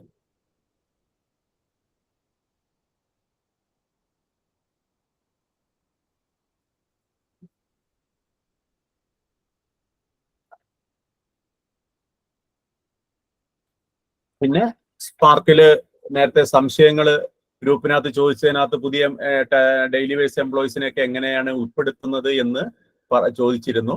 സ്പാർക്ക് കാണിച്ചു തന്നാൽ പറ്റുമെങ്കിൽ കുറെ കൂടി എളുപ്പത്തിൽ നടക്കുമായിരുന്നു. അത് അക്കൗണ്ട്സിൽ മെനു വഴിയാണ് നമ്മൾ ചെയ്യേണ്ടത്. അക്കൗണ്ട്സിൽ എംപ്ലോയി വിത്ത് സ്പാർക്ക് ID, രജിസ്റ്റർ എംപ്ലോയി വിത്ത് സ്പാർക്ക് ID എന്നുള്ള മെനു വഴിയാണ് നമ്മൾ ചെയ്യേണ്ടത്. അത് ചെയ്യുന്നതിന് മുന്നേ ആയി ഗവൺമെന്റ് സ്കൂളിൽ, എയ്ഡഡ് സ്കൂൾ ആണെങ്കിൽ അവരുടെ അപ്പോയിന്റ്മെന്റ് ഓർഡർ AO എന്നാണ് കിട്ടുന്നത്. ഗവൺമെന്റ് സ്കൂളിൽ നമ്മളൊരു അപ്പോയിന്റ്മെന്റ് ഓർഡർ തയ്യാറാക്കണം. പിന്നെ ഈ വർഷം ഡെയിലി വേജസിന് എടുക്കാൻ വേണ്ടി സർക്കാർ ഇറക്കിയിട്ടുള്ള ഓർഡറും കൂടി നമ്മളത് ചെയ്യാൻ നേരത്ത് നമ്മളെ സിസ്റ്റത്തിൽ ഉണ്ടായിരിക്കണം. അത് രണ്ടും അപ്ലോഡ് ചെയ്തുകൊണ്ടാണ് അവരുടെ ബാങ്ക് ഡീറ്റെയിൽസും ആധാർ ഡീറ്റെയിൽസും എല്ലാം കൂടി കൊടുത്തുകൊണ്ട് നമ്മൾ DDക്ക് ഫോർവേഡ് ചെയ്യുന്നത്. DD അപ്രൂവ് ചെയ്യുമ്പോഴാണ് അവർക്ക് ടെമ്പററി എംപ്ലോയി നമ്പർ 10 കിട്ടുന്നത്. ആ 10 ആണ് ഞാൻ നേരത്തെ പറഞ്ഞത് അവരുടെ ജോലി തീരുന്ന ദിവസം വെച്ച് നമ്മൾ സ്പാർക്കിൽ നിന്നും ടെർമിനേറ്റ് ചെയ്യേണ്ടത്. എയ്ഡഡ് സ്കൂളിൽ കഴിഞ്ഞ വർഷത്തെ വരെ തന്നെ തുടരുകയാണെങ്കിൽ എന്തെങ്കിലും ചെയ്യണം സാറേ? തുടരുകയാണെങ്കിൽ മാർച്ച് 30 വെച്ച് അവരെ ടെർമിനേറ്റ് ചെയ്തിരിക്കണം. ജൂൺ 1 വെച്ച് പുതുതായിട്ട് വീണ്ടും അപ്ലൈ ചെയ്യണം. കാരണം ഓരോ വർഷത്തേക്കാണ് ഡെയിലി വേജസിനെ സ്പാർക്കിൽ നമ്മൾ ഫ്രം ടു പീരീഡ് കൊടുത്ത് രജിസ്റ്റർ ചെയ്യുന്നത്. സാറേ അതൊന്നുകൂടി പറയാവോ? ഏത് ടീച്ചറെ? പിന്നെ 10 അപ്ലൈ ചെയ്യണത്? 10 അപ്ലൈ ചെയ്യുന്നത് അക്കൗണ്ട്സിൽ എംപ്ലോയി വിത്ത് സ്പാർക്ക് ID എന്ന് പറയുന്ന മെനുവിലെ രജിസ്റ്റർ എംപ്ലോയി വിത്ത് സ്പാർക്ക് ID ആണ് നമ്മൾ എടുക്കേണ്ടത്. അത് ചെയ്യുന്നതിന് മുന്നേ നമ്മുടെ കയ്യിൽ അപ്പോയിന്റ്മെന്റ് ഓർഡറും അതുപോലെ ഗവൺമെന്റ് ഈ വർഷം ഡെയിലി എടുക്കാൻ വേണ്ടി ഇറക്കിയിട്ടുള്ള GOയും ഉണ്ടാകണം. അത് രണ്ടും അതിൽ അപ്ലോഡ് ചെയ്യേണ്ടതാണ്. അതുപോലെ ഈ ആളിന്റെ ആധാർ നമ്പർ, ബാങ്ക് ഡീറ്റെയിൽസ്, നേരത്തെ ഏതെങ്കിലും സ്കൂളിൽ വർക്ക് ചെയ്ത ആളാണെങ്കിൽ നമ്മൾ ഒരു ആധാർ അപ്ഡേറ്റ് ചെയ്ത് തന്നെ ബാങ്ക് ഡീറ്റെയിൽസ് അവിടെ വരും. അതല്ല ആദ്യമായിട്ടാണെങ്കിൽ ബാങ്ക് ഡീറ്റെയിൽസും IFSC കോഡ് ഡീറ്റെയിൽസും എല്ലാം കൊടുത്തുകൊണ്ട് DDക്ക് എന്ന് പറഞ്ഞാൽ നമ്മൾ എന്ത് ഫോർവേഡ് ചെയ്താലും മതി, അത് നേരെ DDക്കാണ് പോകുന്നത്. DD അപ്രൂവ് ചെയ്യുമ്പോഴാണ് അതിനകത്ത് നമുക്ക് 10 നമ്പർ കിട്ടുന്നത്. അപ്പൊ അത് എന്ന് മുതൽ എന്ന് വരെയാണ് അവരുടെ പീരീഡ് എന്ന് നമ്മൾ അതിനകത്ത് കൊടുത്തിരിക്കണം. സാറേ അതിന് ഒരു കാല പീരീഡ് ഉണ്ടോ? ഇന്നിന് മുമ്പ് അപ്ലൈ ചെയ്യണമെന്നുണ്ടോ? അല്ല, നമ്മൾ ശമ്പളം മാർക്ക് കൊടുക്കണമെങ്കിൽ അത് കിട്ടിയേ പറ്റുള്ളൂ. അല്ല, ജൂൺ 15 മുമ്പ് അങ്ങനെ ഡേറ്റ് ഉണ്ടോ? അങ്ങനെ ഡേറ്റ് ഒന്നുമില്ല. ഈ ജൂണിലെ ശമ്പളം മാറണമെങ്കിൽ നമ്മൾ ജൂണിൽ 30 ശമ്പളം എടുക്കുന്നതിന് മുന്നേ നമ്മൾ അപ്ലൈ ചെയ്തിരിക്കണം എന്നേ ഉള്ളൂ. അല്ലാതെ കൃത്യമായ ഒരു ഡേറ്റ് എന്നുള്ള രൂപത്തിലേക്കില്ല. പിന്നെ അതിനകത്ത് ഫ്രം ടു പീരീഡ് നമ്മൾ കാണിച്ചിരിക്കണം, എന്ന് മുതൽ എന്ന് വരെയാണെന്ന്. പെർമനന്റ് വേക്കൻസി ഒക്കെ ആണെങ്കിൽ നമുക്ക് മാർച്ച് 31, അടുത്ത 2027 മാർച്ച് 31 വരെ എന്നുള്ള രൂപത്തിൽ തന്നെ ഡ്യൂ ഡേറ്റ് കാണിക്കുക. ലീവ് വേക്കൻസിയോ മറ്റോ ആണെങ്കിൽ ആ ലീവ് പീരീഡ് ആണ് നമ്മൾ ഫ്രം ടു ആയിട്ട് കാണിച്ചിരിക്കേണ്ടത്. ഭിന്നശേഷി ഹലോ ഭിന്നശേഷി ഭിന്നശേഷി നിയമനം തുടർച്ചയായിട്ടുള്ള നിയമനമാണെങ്കിലോ ഡെയിലി വേജ് അതിനും ടെർമിനേറ്റ് വേണോ? തുടർച്ചയായിട്ടാണെങ്കിൽ മാർച്ച് 31 വെച്ച് നമ്മൾ ടെർമിനേറ്റ് ചെയ്യണം. ഓരോ ചെയ്യണം, വർഷത്തേക്കാണ് ഡെയിലി വേജസിനെ നിയമിക്കുന്നത്. വീണ്ടും ജൂൺ 1 വെച്ച് വീണ്ടും പുതുതായിട്ട് അപ്ലൈ ചെയ്തിരിക്കണം. ഓക്കെ. എങ്ങനെ സാറ് ടെർമിനേഷൻ ചെയ്യല? അതിന്റെ സ്റ്റെപ്പ് ഒന്ന് പറയോ? അതേ മെനുവിൽ തന്നെ അക്കൗണ്ട്സിൽ എംപ്ലോയി വിത്ത് സ്പാർക്ക് ഐ ഡിയിൽ terminate employee with spark I D menu ഉണ്ട്. അത് എടുത്തുകൊണ്ട് ആ ഡേറ്റ് കൊടുത്ത് വേണം നമ്മൾ ടെർമിനേറ്റ് ചെയ്യാൻ. എന്നാണ് അവരെ പുറത്താക്കുന്നത് എന്നുള്ള ഡേറ്റ് കൊടുത്തുകൊണ്ട് ടെർമിനേറ്റ് ചെയ്യാം. ഡേറ്റ് കൊടുക്കാതെ സബ്മിറ്റ് കൊടുത്താലും അത് ശരിയാകും. പക്ഷേ അന്നേരമാണ് ചെയ്യുന്ന, ഇപ്പൊ ഇന്ന് ചെയ്താൽ ഇന്നത്തെ ഡേറ്റ് വെച്ചുകൊണ്ടാണ് ഓട്ടോമാറ്റിക്കലി സബ്മിറ്റഡ് ആവുന്നതാണ് പലപ്പോഴും പ്രശ്നമാകുന്നത്. ടെർമിനേറ്റ് ചെയ്തതിന് ശേഷം അപ്പൊ തന്നെ ആഡ് ചെയ്യാലോ അല്ലെ? 1-ാം തീയതി അങ്ങനെ ചെയ്യാൻ പറ്റുമോ? അതിന് മുന്നേ 1-ാം തീയതിക്ക് മുന്നേ ഉള്ള ഡേറ്റ് വെച്ച് ടെർമിനേറ്റ് ചെയ്ത് കഴിഞ്ഞാൽ 1-ാം തീയതി വെച്ചുകൊണ്ട് വീണ്ടും നമുക്ക് ആഡ് ചെയ്യാൻ വേണ്ടി DDക്ക് അപ്ലൈ ചെയ്യാം.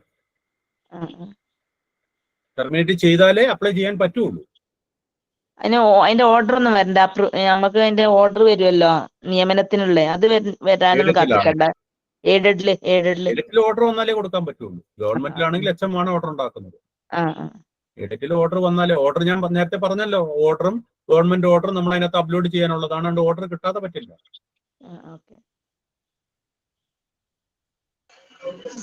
സാറ് ഗവൺമെന്റ് സ്കൂളിലാണെങ്കിൽ ഇപ്പം റിട്ടയർ ചെയ്ത വേക്കൻസിയിലാണ് ഇപ്പൊ ഒരു ടീച്ചറെ ചേർക്കുന്നത്. ഇപ്പൊ പുതിയ ഗവൺമെന്റ് സ്കൂളിലെ കഴിഞ്ഞ മെയ് മാസം റിട്ടയർ ചെയ്ത ഒരു വേക്കൻസിയിലാണ് ടീച്ചറെ ചേർത്തത്. അപ്പൊ എനിക്ക് പുതിയ ഓർഡർ വരുമോ? ഇപ്പം പുതിയ ട്രാൻസ്ഫർ വരുമോ? ഇപ്പൊ നമുക്ക് ജൂൺ 30 കൊടുക്കാൻ പറ്റുമോ? വേണ്ട, നമ്മൾ മെയ് 31 വരെ കൊടുക്കുക, അല്ലെ മാർച്ച് 31 വരെ കൊടുക്കുക അടുത്ത. കാരണം നിലവിലെ റിട്ടയർമെന്റ് വേക്കൻസി നമ്മളെ മുന്നിൽ മാർച്ച് 31 വരെ അത് വേക്കന്റ് ആയി ഉണ്ടാകാം. അതിന് നമുക്ക് ഡ്യൂ ഡേറ്റ് നമ്മളാണ് തീരുമാനിക്കുന്നത്. അല്ലാതെ നമുക്കിപ്പം ജൂൺ 30 ജൂലൈ 31 കൊടുത്തു കഴിഞ്ഞാൽ അതിനിടയ്ക്ക് ആള് വന്നിട്ടില്ലെങ്കിൽ നമ്മൾ എന്ത് ചെയ്യും? അതുകൊണ്ട് പെർമനന്റ് വേക്കൻസിയിൽ ജൂൺ 1 മുതൽ അടുത്ത മാർച്ച് 31 വരെ ഫ്രം ടു പീരീഡ് നമുക്ക് കൊടുക്കാം. അതിനിടയ്ക്ക് ആള് വരികയാണെങ്കിൽ അവരെ ടെർമിനേറ്റ് ചെയ്യുന്നു.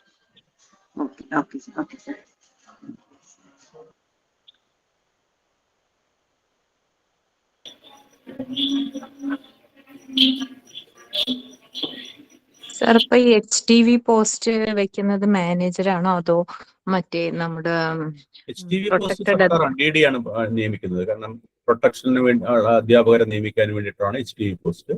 അത് DD ആണ് HTV പോസ്റ്റിലേക്ക് ആളിനെ നിയമിക്കുന്നത്. ഡെയിലി വേസിന് മാനേജറല്ല. സാറേ, ഡൗട്ട്സ് ക്ലാസ്സിന് ശേഷം ചർച്ച ചെയ്താൽ പോരെ? അന്നേരം തന്നെ ചിലപ്പം പറഞ്ഞു വിട്ടു കഴിഞ്ഞാൽ ഒരു വിഷയവുമായി ബന്ധപ്പെട്ടതായതുകൊണ്ട് അങ്ങ് പറഞ്ഞതാണ്.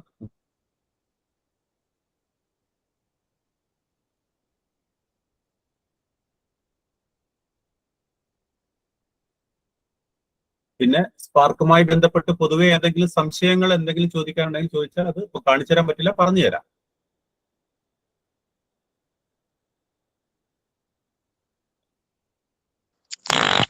സ്പാർക്കിൽ നമുക്ക് ഇൻക്രിമെന്റ് ചിലരുടെ ചെയ്യാൻ പറ്റാതെ വരുന്നുണ്ട്. അവരുടെ ഡേറ്റ് ഇൻക്രിമെന്റിന്റെ കാര്യത്തിൽ ഒരു കാര്യം കൂടെ പറഞ്ഞ് ഓർമ്മിച്ച നന്നായി.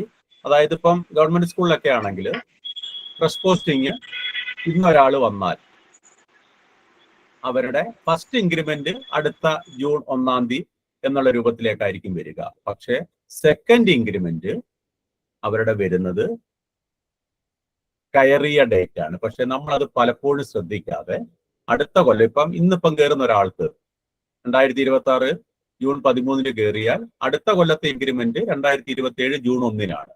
ജൂൺ 1 സ്പാർക്കിൽ ഇൻക്രിമെന്റ് കൊടുക്കുമ്പോൾ automatically next increment date 2027 June 1 അവിടെ വരിക. പക്ഷെ പ്രൊബേഷൻ ഡിക്ലെയർ ചെയ്ത് 2027 ജൂൺ 13 മാത്രമേ രണ്ടാമത്തെ ഇൻക്രിമെന്റ് കൊടുക്കാൻ പാടുള്ളൂ. അപ്പം ഫസ്റ്റ് ഇൻക്രിമെന്റ് കൊടുക്കുമ്പോൾ തന്നെ എയ്ഡഡ് സ്കൂൾ ആണെങ്കിൽ ആദ്യമേ നമുക്കത് മാറ്റിയിടാം. പക്ഷെ ഗവൺമെന്റ് സ്കൂളിൽ രണ്ടാമത്തത് കൊടുക്കുമ്പോൾ അവിടെ increment date next increment date മാറ്റി പ്രൊബേഷൻ ഡിക്ലറേഷൻ ഡേറ്റ് കൊടുക്കാതെ മുമ്പോട്ട് പോയാൽ രണ്ടാമത്തെ ഇൻക്രിമെന്റ് പ്രൊബേഷൻ കൊടുക്കുന്ന സമയത്ത് 1-ാം തീയതി എന്നുള്ള രൂപത്തിലായിരിക്കും സ്പാർക്കിൽ കിടക്കുന്നത്. പ്രീ ഡേറ്റ് ഒരിക്കലും നമുക്ക് മാറ്റാൻ പറ്റില്ല.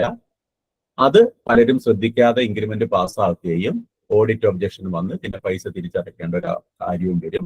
അതുകൊണ്ട് ഫ്രഷ് പോസ്റ്റിംഗിന്റെ ഫസ്റ്റ് ഇൻക്രിമെന്റ് കൊടുക്കുമ്പോൾ തന്നെ next increment date probation date ആക്കി മാറ്റിയിടാൻ ഒന്ന് ഓർമ്മിക്കുന്നത് നല്ലതാണ്. ടീച്ചറെ ഇൻക്രിമെന്റിന്റെ കാര്യം പറഞ്ഞോളൂ, സംശയം ചോദിച്ചാൽ. സാറേ നമുക്ക് എച്ച് എം പ്രൊമോഷനിൽ പ്രൊബേഷൻ പീരീഡ് ഇല്ലല്ലോ അല്ലെ? ഇല്ല, എച്ച് എം പ്രൊമോഷൻ അല്ലേ, ഞാൻ ടീച്ചേഴ്സിന്റെ കാര്യമാണ് പറഞ്ഞത്. ഫ്രഷ് പോസ്റ്റിംഗ് അധ്യാപകരുടെ. സാറേ ഞാൻ ഒക്ടോബർ മാസത്തിലാണ് എനിക്ക് ഇൻക്രിമെന്റ് വരുന്നത്. അപ്പം ഇപ്പൊ ഈ പ്രാവശ്യത്തെ ഓർഡറിൽ ജൂണിൽ നമ്മൾ 6-ാം തീയതി ജോയിൻ ചെയ്തു എച്ച് എം ആയിട്ട്. അപ്പൊ എച്ച് എം സ്കെയിലിലേക്ക് നമുക്ക് ഈ ഒക്ടോബറിൽ ഫിക്സ് ചെയ്യുന്നത് ആയിരിക്കും. സാറിന്റെ എച്ച് എം ഹയർ ഗ്രേഡ് വരുന്നില്ല, എച്ച് എം സ്കെയിലല്ലേ വരുന്നുള്ളൂ. അതേ ഉള്ളൂ. എച്ച് എം സ്കെയിൽ ആകുമ്പോൾ സാറിന് ഇപ്പൊ 2 ഇൻക്രിമെന്റ് കിട്ടുന്നു, ഒക്ടോബറിൽ സാറിന് നോർമൽ ഇൻക്രിമെന്റ് കിട്ടുന്നു. നോർമൽ ഇൻക്രിമെന്റ് മാറുന്നില്ല. പക്ഷേ 28 കൊല്ലം കഴിഞ്ഞിട്ടാണ് സാർ എച്ച് എം ആകുന്നതെങ്കിൽ എച്ച് എം സ്കെയിലും എച്ച് എം ഹയർ ഗ്രേഡും ഒരുമിച്ച് കിട്ടുമ്പോൾ പിന്നെ സാറിന്റെ ഇൻക്രിമെന്റ് ജൂൺ മാസമായിട്ട് മാറും. കാരണം 2 ഇൻക്രിമെന്റിൽ കൂടുതൽ ബെനിഫിറ്റ് ഒരു മാസത്തിൽ ഉണ്ടാവുകയാണെങ്കിൽ പിന്നെ ഒരു വർഷം കഴിഞ്ഞാൽ മാത്രമേ നോർമൽ ഇൻക്രിമെന്റ് കിട്ടുള്ളൂ. ഈ എച്ച് എം പോസ്റ്റിലേക്ക് വരുമ്പോൾ ഇൻക്രിമെന്റ് ഡേറ്റ് മാറുന്നില്ല അല്ലെ? മാറുന്നില്ല. കാരണം എച്ച് എം പോസ്റ്റിലേക്ക് വരുന്നത് 2 ഇൻക്രിമെന്റിന്റെ ബെനിഫിറ്റ് മാത്രമേ ഉള്ളൂ. 2 ഇൻക്രിമെന്റിന്റെ ബെനിഫിറ്റ് അതായത് നമ്മൾ ഗ്രേഡ് ഒക്കെ പോലെയാണ്. ഗ്രേഡ് കിട്ടുമ്പോൾ നമ്മൾ ഇൻക്രിമെന്റ് ഡേറ്റ് മാറുന്നില്ല. പക്ഷെ 2 ഇൻക്രിമെന്റിൽ കൂടുതൽ ബെനിഫിറ്റ് കിട്ടുകയാണെങ്കിൽ ഇപ്പൊ എച്ച് എം ഞാൻ പറഞ്ഞില്ല 28 കൊല്ലം കഴിഞ്ഞിട്ടാണ് ഒരാൾ എച്ച് എം ആകുന്നതെങ്കിൽ ഇന്ന് എച്ച് എം ആയാൽ നാളെ എച്ച് എം ഹയർ ഗ്രേഡും കിട്ടുകയാണ്. അപ്പൊ 2 ഇൻക്രിമെന്റിനേക്കാൾ കൂടുതൽ ബെനിഫിറ്റ് ഒരു മാസം കിട്ടുന്നത് കൊണ്ട് 3 ഇൻക്രിമെന്റിനേക്കാൾ കൂടുതൽ പുതിയ ബെനിഫിറ്റ് കിട്ടുമ്പോ പിന്നെ ഒരു കൊല്ലം കഴിഞ്ഞാലേ അദ്ദേഹത്തിന് ഇൻക്രിമെന്റ് പാസ്സാവുള്ളൂ. അല്ലാതെ നോർമൽ എച്ച് എം സ്കെയിൽ കിട്ടുന്നത് കൊണ്ട് ഇൻക്രിമെന്റ് ഡേറ്റിന് യാതൊരു മാറ്റമില്ല. അത് നമ്മളെ ഗ്രേഡ് പോലെയാണ്. ഇൻക്രിമെന്റ് നമുക്ക് യഥാർത്ഥത്തിൽ എന്നാണോ ആ മാസം തന്നെ ഇൻക്രിമെന്റ്. സാർ എനിക്ക് 32 വർഷമായി. അപ്പൊ എനിക്ക് ഇപ്പൊ ഈ ജൂണിലാണ് ഇൻക്രിമെന്റ്. അപ്പൊ ആ ഇൻക്രിമെന്റ് മേടിച്ചിട്ട് പിന്നെ നമുക്ക് 28 വർഷത്തിന്റെ അതുപോലെ ഹയർ ഗ്രേഡ് ജൂൺ ആയതുകൊണ്ട് സാറിന് പ്രൊമോഷൻ ജൂൺ ആയതുകൊണ്ട് സാറിന് നഷ്ടമില്ല. പക്ഷെ സാറിന് ജൂലൈ ആയിരുന്നു ഇൻക്രിമെന്റ് എങ്കിൽ ജൂണിൽ സാർ എച്ച് എം ഷിപ്പും എച്ച് എം ഹയർ ഗ്രേഡും മേടിച്ചാൽ പിന്നെ അടുത്ത കൊല്ലത്തെ ജൂലൈയിൽ സാറിന് ഇൻക്രിമെന്റ് കിട്ടുന്നില്ല. പിന്നെ അടുത്ത കൊല്ലത്തെ ജൂണിലെ സാറിന് ഇൻക്രിമെന്റ് കിട്ടും. ഇപ്പൊ ജൂണിലായതുകൊണ്ട് സാറിന് എല്ലാം ജൂണിൽ തന്നെ ആയതുകൊണ്ട് നഷ്ടം വരുന്നില്ല. പക്ഷെ ജൂലൈയിലായിരുന്നു ഇൻക്രിമെന്റ് എങ്കിൽ ഇപ്പം എച്ച് എമ്മിന്റെ 2 ഇൻക്രിമെന്റും ഹയർ ഗ്രേഡ് 2 ഇൻക്രിമെന്റ് കിട്ടിയാൽ പിന്നെ ജൂലൈയിൽ സാറിന് നോർമൽ ഇൻക്രിമെന്റ് കിട്ടില്ല. അടുത്ത ജൂണിൽ മാത്രമേ ഇൻക്രിമെന്റ് കിട്ടുള്ളൂ. Promotion grade 27 വർഷമാണോ 28 വർഷമാണോ? 28 പ്രൈമറി എച്ച് എമ്മിന് 28.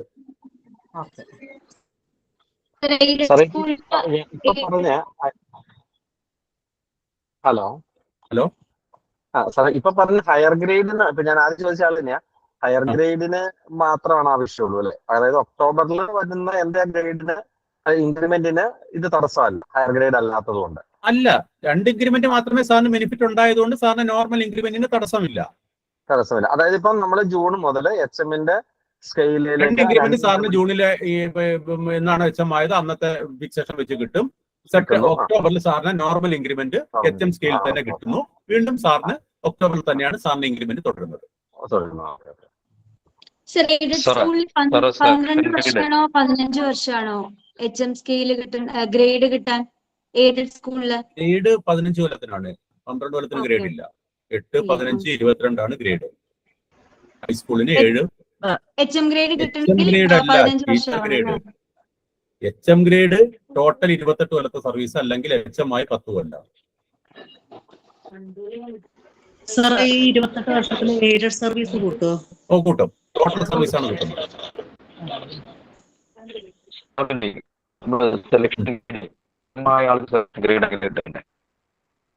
എങ്ങനെ 22 കൊല്ലത്തെ ഗ്രേഡിന് മുമ്പോ? 22 കൊല്ലത്തെ ഗ്രേഡിന് മുമ്പ് എച്ച് എം ആവുന്നവർക്ക് 22 കൊല്ലം ആകുന്ന അന്ന് തന്നെ നോഷണൽ ഫിക്സേഷനിൽ 2 ഇൻക്രിമെന്റ് കൂടെ കിട്ടി. അന്ന് തന്നെ എച്ച് എം സ്കെയിൽ ഒന്ന് റീഫിക്സ് ചെയ്യണം. ഇൻക്രിമെന്റ് ഗ്രേഡ് കിട്ടാൻ തടസ്സമില്ല, പക്ഷെ 2 ജോലി ചെയ്യണമെന്നേ ഉള്ളൂ. കാരണം എച്ച് എം സ്കെയിലിൽ നിന്ന് അല്ല ഗ്രേഡ് വാങ്ങുന്നത്, ടീച്ചർ സ്കെയിലിൽ നിന്ന് ഗ്രേഡ് വാങ്ങിക്കൊണ്ട് അന്നത്തെ ദിവസം വെച്ച് എച്ച് എം സ്കെയിൽ റീഫിക്സ് ചെയ്യണം. ടോട്ടലി 2 ഇൻക്രിമെന്റിന്റെ ബെനിഫിറ്റ് 22 കൊല്ലം നമുക്ക് തികയുന്ന ദിവസം തന്നെ എച്ച് എം ആയാലും കിട്ടും. നോഷണലായിട്ട് ഫിക്സ് ചെയ്യണം. രണ്ട് ഫിക്സേഷൻ ജോലി ചെയ്യണം എന്നുള്ള ഉത്തരവാദിത്തം മാത്രമേ ഉള്ളൂ. സാറേ ഞാൻ HM കിട്ടിയപ്പോഴേ പ്രൊബേഷണറി HM ആയി നിയമിച്ചിരിക്കുന്നു എന്നാണ് ഉത്തരവില്. എന്താണാവോ? HM പ്രൊബേഷൻ ഉണ്ട് ഉണ്ടല്ലേ? സാറേ ഒരു സംശയം ചോദിച്ചോട്ടെ? സ്പാർക്കിലും ആധാറിലും എന്റെ പേരിൽ ഒരു അക്ഷരത്തിന്റെ വ്യത്യാസമുണ്ട്. തീർച്ചയായിട്ടും സ്പാർക്കിൽ അത് തിരുത്തണം. ആധാർ പോലെ സ്പാർക്കില് പേര് വന്നിട്ടില്ലെങ്കിൽ ടീച്ചറിന്റെ DSC ഉപയോഗിക്കാൻ പറ്റില്ല. അത് ഒരു വലിയ ബുദ്ധിമുട്ടിലേക്ക് എത്തും. അല്ലെങ്കിൽ സ്പാർക്ക് പോലെ ആധാർ തിരുത്തണം. രണ്ടും ഒന്നായിരിക്കണം. അപ്പൊ അതിലിപ്പോ ഇച്ചിരി ബുദ്ധിമുട്ടുകളുണ്ട്. ഗസറ്റ് വിജ്ഞാപനം എന്നൊക്കെ പറയുന്നുണ്ട്. പക്ഷെ സാറ് പറഞ്ഞല്ലോ തെറ്റെന്താണ്? THI ആണ് സ്പാർക്കില്, DHI ആധാറില്. SSLC സർട്ടിഫിക്കറ്റിലൊക്കെ എങ്ങനെയാണ്? സർട്ടിഫിക്കറ്റിൽ THI. സ്പാർക്കിലെ പോലെ ആധാറിലെ പോലെയോ? സ്പാർക്കിലെ പോലെ. സ്പാർക്കിലെ പോലെയാണ് സർട്ടിഫിക്കറ്റ് എങ്കിൽ ആധാറാണ് തിരുത്തേണ്ടത്. SSLC ബുക്ക് വെച്ച് ആധാർ തിരുത്തിയാൽ മതി. ആധാറിനകത്ത് എങ്ങനെ തെറ്റ് വന്നു? ഏത് രേഖ വെച്ചാണ് ആധാറിൽ ഈ പേര് വന്നത്? യഥാർത്ഥ പേര് അതായിരുന്നു. യഥാർത്ഥം DHI ആയിരുന്നു. പക്ഷേ അങ്ങനെയാണെങ്കിൽ SSLC ബുക്കല്ലേ ടീച്ചറെ ആധികാരിക രേഖ? SSLC ബുക്കിൽ അങ്ങനെയാണെങ്കിൽ SSLC ബുക്കാണ് ആദ്യം തിരുത്തേണ്ടത്. അങ്ങനെയാണെങ്കിൽ അതിന് ഒരുപാട് ബുദ്ധിമുട്ടാണെന്ന് തോന്നുന്നു. സാറേ DDOയ്ക്ക് തിരുത്താൻ പറ്റുമെന്ന് സാർ പറഞ്ഞല്ലോ. DDOയ്ക്ക് തിരുത്തുന്നത് റെക്കോർഡ് വെച്ചിട്ടാണ്. SSLC ബുക്കിനകത്തുള്ളത് പോലെ അല്ല സ്പാർക്കിൽ കിടക്കുന്നതെങ്കിൽ തിരുത്താം DDOയ്ക്ക്.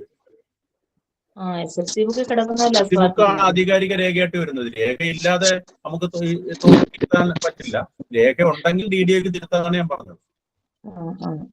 HMന് പ്രൊബേഷൻ പീരീഡ് എത്രയാണ്? 1 വർഷം. ആധാറില് ഇനീഷ്യൽ ഇല്ല ആധാറില്. അപ്പൊ ശരിക്ക് നമ്മുടെ സ്പാർക്കിൽ ഇനീഷ്യലോട് കൂടി ഉണ്ട്. SSLC ബുക്കിൽ സ്പാർക്കിൽ ഇനിഷ്യൽ ഉണ്ടെങ്കിൽ ആധാർ തിരുത്തണം. അപ്പൊ നമ്മൾ DSC എടുത്തത് ഇപ്പൊ എന്ത് ചെയ്യും? ആധാർ തിരുത്തിയിട്ടേ DSC എടുക്കാവൂ. ശരി. അപ്പൊ ഇനിയിപ്പോ എടുത്ത DSC അപ്പൊ വാല്യൂഡ് ആവില്ലേ? ഇല്ല, വാലിഡ് ആവില്ല. അതിൽ ഇനീഷ്യൽ ഇല്ലാതെയാണ് വന്നിരിക്കുന്നത്. സ്പാർക്കിൽ ഇനിഷ്യൽ ഉണ്ട്, യഥാർത്ഥ പേര് ഇനിഷ്യൽ ഉണ്ടെങ്കിൽ ആധാറിൽ ഇനിഷ്യൽ ഇല്ലാത്ത തെറ്റ് നമ്മൾ ഇതുവരെ കണ്ടുപിടിച്ചിട്ടില്ല എന്നുള്ളത് നമ്മളെ കുറ്റമല്ലേ? ആധാറിൽ നമ്മളെ പേര് തെറ്റായിരുന്നു എന്നുള്ളത് ഇതുവരെ നമ്മൾ ശ്രദ്ധിച്ചില്ല എന്നുള്ളത്. അല്ല സാർ, 22 വർഷത്തെ ഗ്രേഡ് അതിന് തൊട്ടു മുമ്പേ HM ആയാൽ നമുക്ക് ലഭിക്കുമോ? ലഭിക്കും. ഞാൻ 5 മിനിറ്റ് ആയിരുന്നു ടീച്ചറെ കാര്യം പറഞ്ഞിട്ട് കിട്ടുമെന്ന് പറഞ്ഞല്ലോ. ഫിക്സേഷൻ നടത്തുന്ന കാര്യം ഞാൻ ഇപ്പം പറഞ്ഞതല്ലേ ഉള്ളൂ. സർ, 1 വർഷം പ്രൊബേഷൻ പീരീഡ് പറഞ്ഞില്ലേ? അപ്പൊ HM ആയിട്ട് 1 വർഷം പ്രൊബേഷൻ പീരീഡ് ആണ്. അപ്പൊ അത് ശരിക്കും HMന്റെ സാലറി തന്നെയല്ലേ കിട്ടുന്നത്? എയ്ഡഡ് സ്കൂൾ ആണ്. സാലറി തന്നെയാണ് കിട്ടുന്നത്. Okay, thank you. സാർ, ഈ ടീച്ചർ ഇൻചാർജ് ആയിട്ട് ജോയിൻ ചെയ്തിട്ട് എത്ര വർഷം കഴിയുമ്പോഴാണ് നമുക്ക് HMന്റെ ഡെസിഗ്നേഷൻ വെക്കാൻ പറ്റുന്നത്? ടീച്ചർ ഇൻചാർജ് ആവുന്ന ഒരാൾക്ക് HM ഡെസിഗ്നേഷൻ വെക്കാൻ പറ്റില്ല. ഇൻചാർജ് സർവീസ് ഉണ്ടാവണം സാർ. എനിക്ക് 5 വർഷത്തെ സർവീസേ ഉള്ളൂ. പക്ഷെ എന്നെ പ്രൊമോട്ട് ചെയ്ത് ടീച്ചർ ഇൻചാർജ് ആയിട്ടാണ് ഞാൻ നിൽക്കുന്നത്. അപ്പം എനിക്ക് ആക്ട് പ്രകാരം റൂളിൽ, കേരളത്തിലെ RT റൂളിൽ 12 വർഷമാണ് പ്രൈമറി HMന്റെ ആവാനുള്ള സർവീസ് യോഗ്യത പറഞ്ഞിട്ടുള്ളത്. പക്ഷെ 15 വർഷമാണ് നമ്മുടെ ഡിപ്പാർട്ട്മെന്റ് സർവീസിന് HM പ്രൊമോഷൻ വേണ്ടി പരിഗണിക്കുന്നത്. സാറേ, പിന്നെ ഞാൻ DSC രജിസ്റ്റർ ചെയ്യാൻ നോക്കുമ്പോൾ എന്റെ നെയിം ക്ലർക്ക് ലോഗിനിലാണ് കിടക്കുന്നത്. അപ്പൊ എന്താ ചെയ്യാ? ക്ലർക്ക് ലോഗിനായിട്ട് പ്രശ്നമൊന്നുമില്ല. ടീച്ചർ ആദ്യം വിംസിൽ മാപ്പ് ചെയ്തുകൊണ്ട് ട്രഷറിയിൽ കൊടുത്ത് ഇത് ചെയ്യണം, വാലിഡേറ്റ് ചെയ്യണം. അപ്പൊ എനിക്ക് പ്രൊസീഡ് ചെയ്യാൻ പറ്റുന്നില്ല. ക്ലർക്ക് ലോഗിന് നെക്സ്റ്റ് അടിക്കുമ്പോ പോകുന്നില്ല. അത് ക്ലർക്ക് ലോഗിൽ നിന്നല്ല ടീച്ചറെ, ബിംസിലാണ് മാപ്പ് ചെയ്യേണ്ടത് DSC. ആ ബിംസിൽ അന്ന് പ്രൊഫൈലിൽ പോയി അത് ചേഞ്ച് ചെയ്യണോ? ഒന്നും ചെയ്യണ്ട. ബിംസിൽ കയറിയിട്ട് ബിംസിനകത്ത് മെനുവിനകത്ത് DSC രജിസ്ട്രേഷൻ ഉണ്ട്. ആ DSC രജിസ്ട്രേഷൻ മെനു വഴി നമ്മൾ കയറി ബിംസ് മാപ്പ് ചെയ്യണം. ആ മാപ്പിൽ അപ്പൊ 2 DDOമാര് കാണുന്നുണ്ട്. റിട്ടയർ ആയ ടീച്ചറും മാപ്പിനകത്ത് 2 DDOമാർ ഒരിക്കലും വരില്ല. ആണോ? ബിംസ് മാപ്പിംഗ് നമ്മളാണ് രജിസ്റ്റർ ചെയ്യുന്നത്. അത് വെച്ചുകൊണ്ട് ട്രഷറിയിൽ നമ്മൾ കൊടുക്കണം. ട്രഷറിക്കാർ അത് വാലിഡേറ്റ് ചെയ്യുമ്പോൾ സ്പാർക്കിൽ നമ്മുടെ ഡീറ്റെയിൽസ് വരും. ആ ഡീറ്റെയിൽസ് വെച്ചുകൊണ്ട് നമുക്ക് മുമ്പോട്ട് കയറാം. ഞാനത് കാണിച്ചു തരാം. ബിംസിനകത്ത്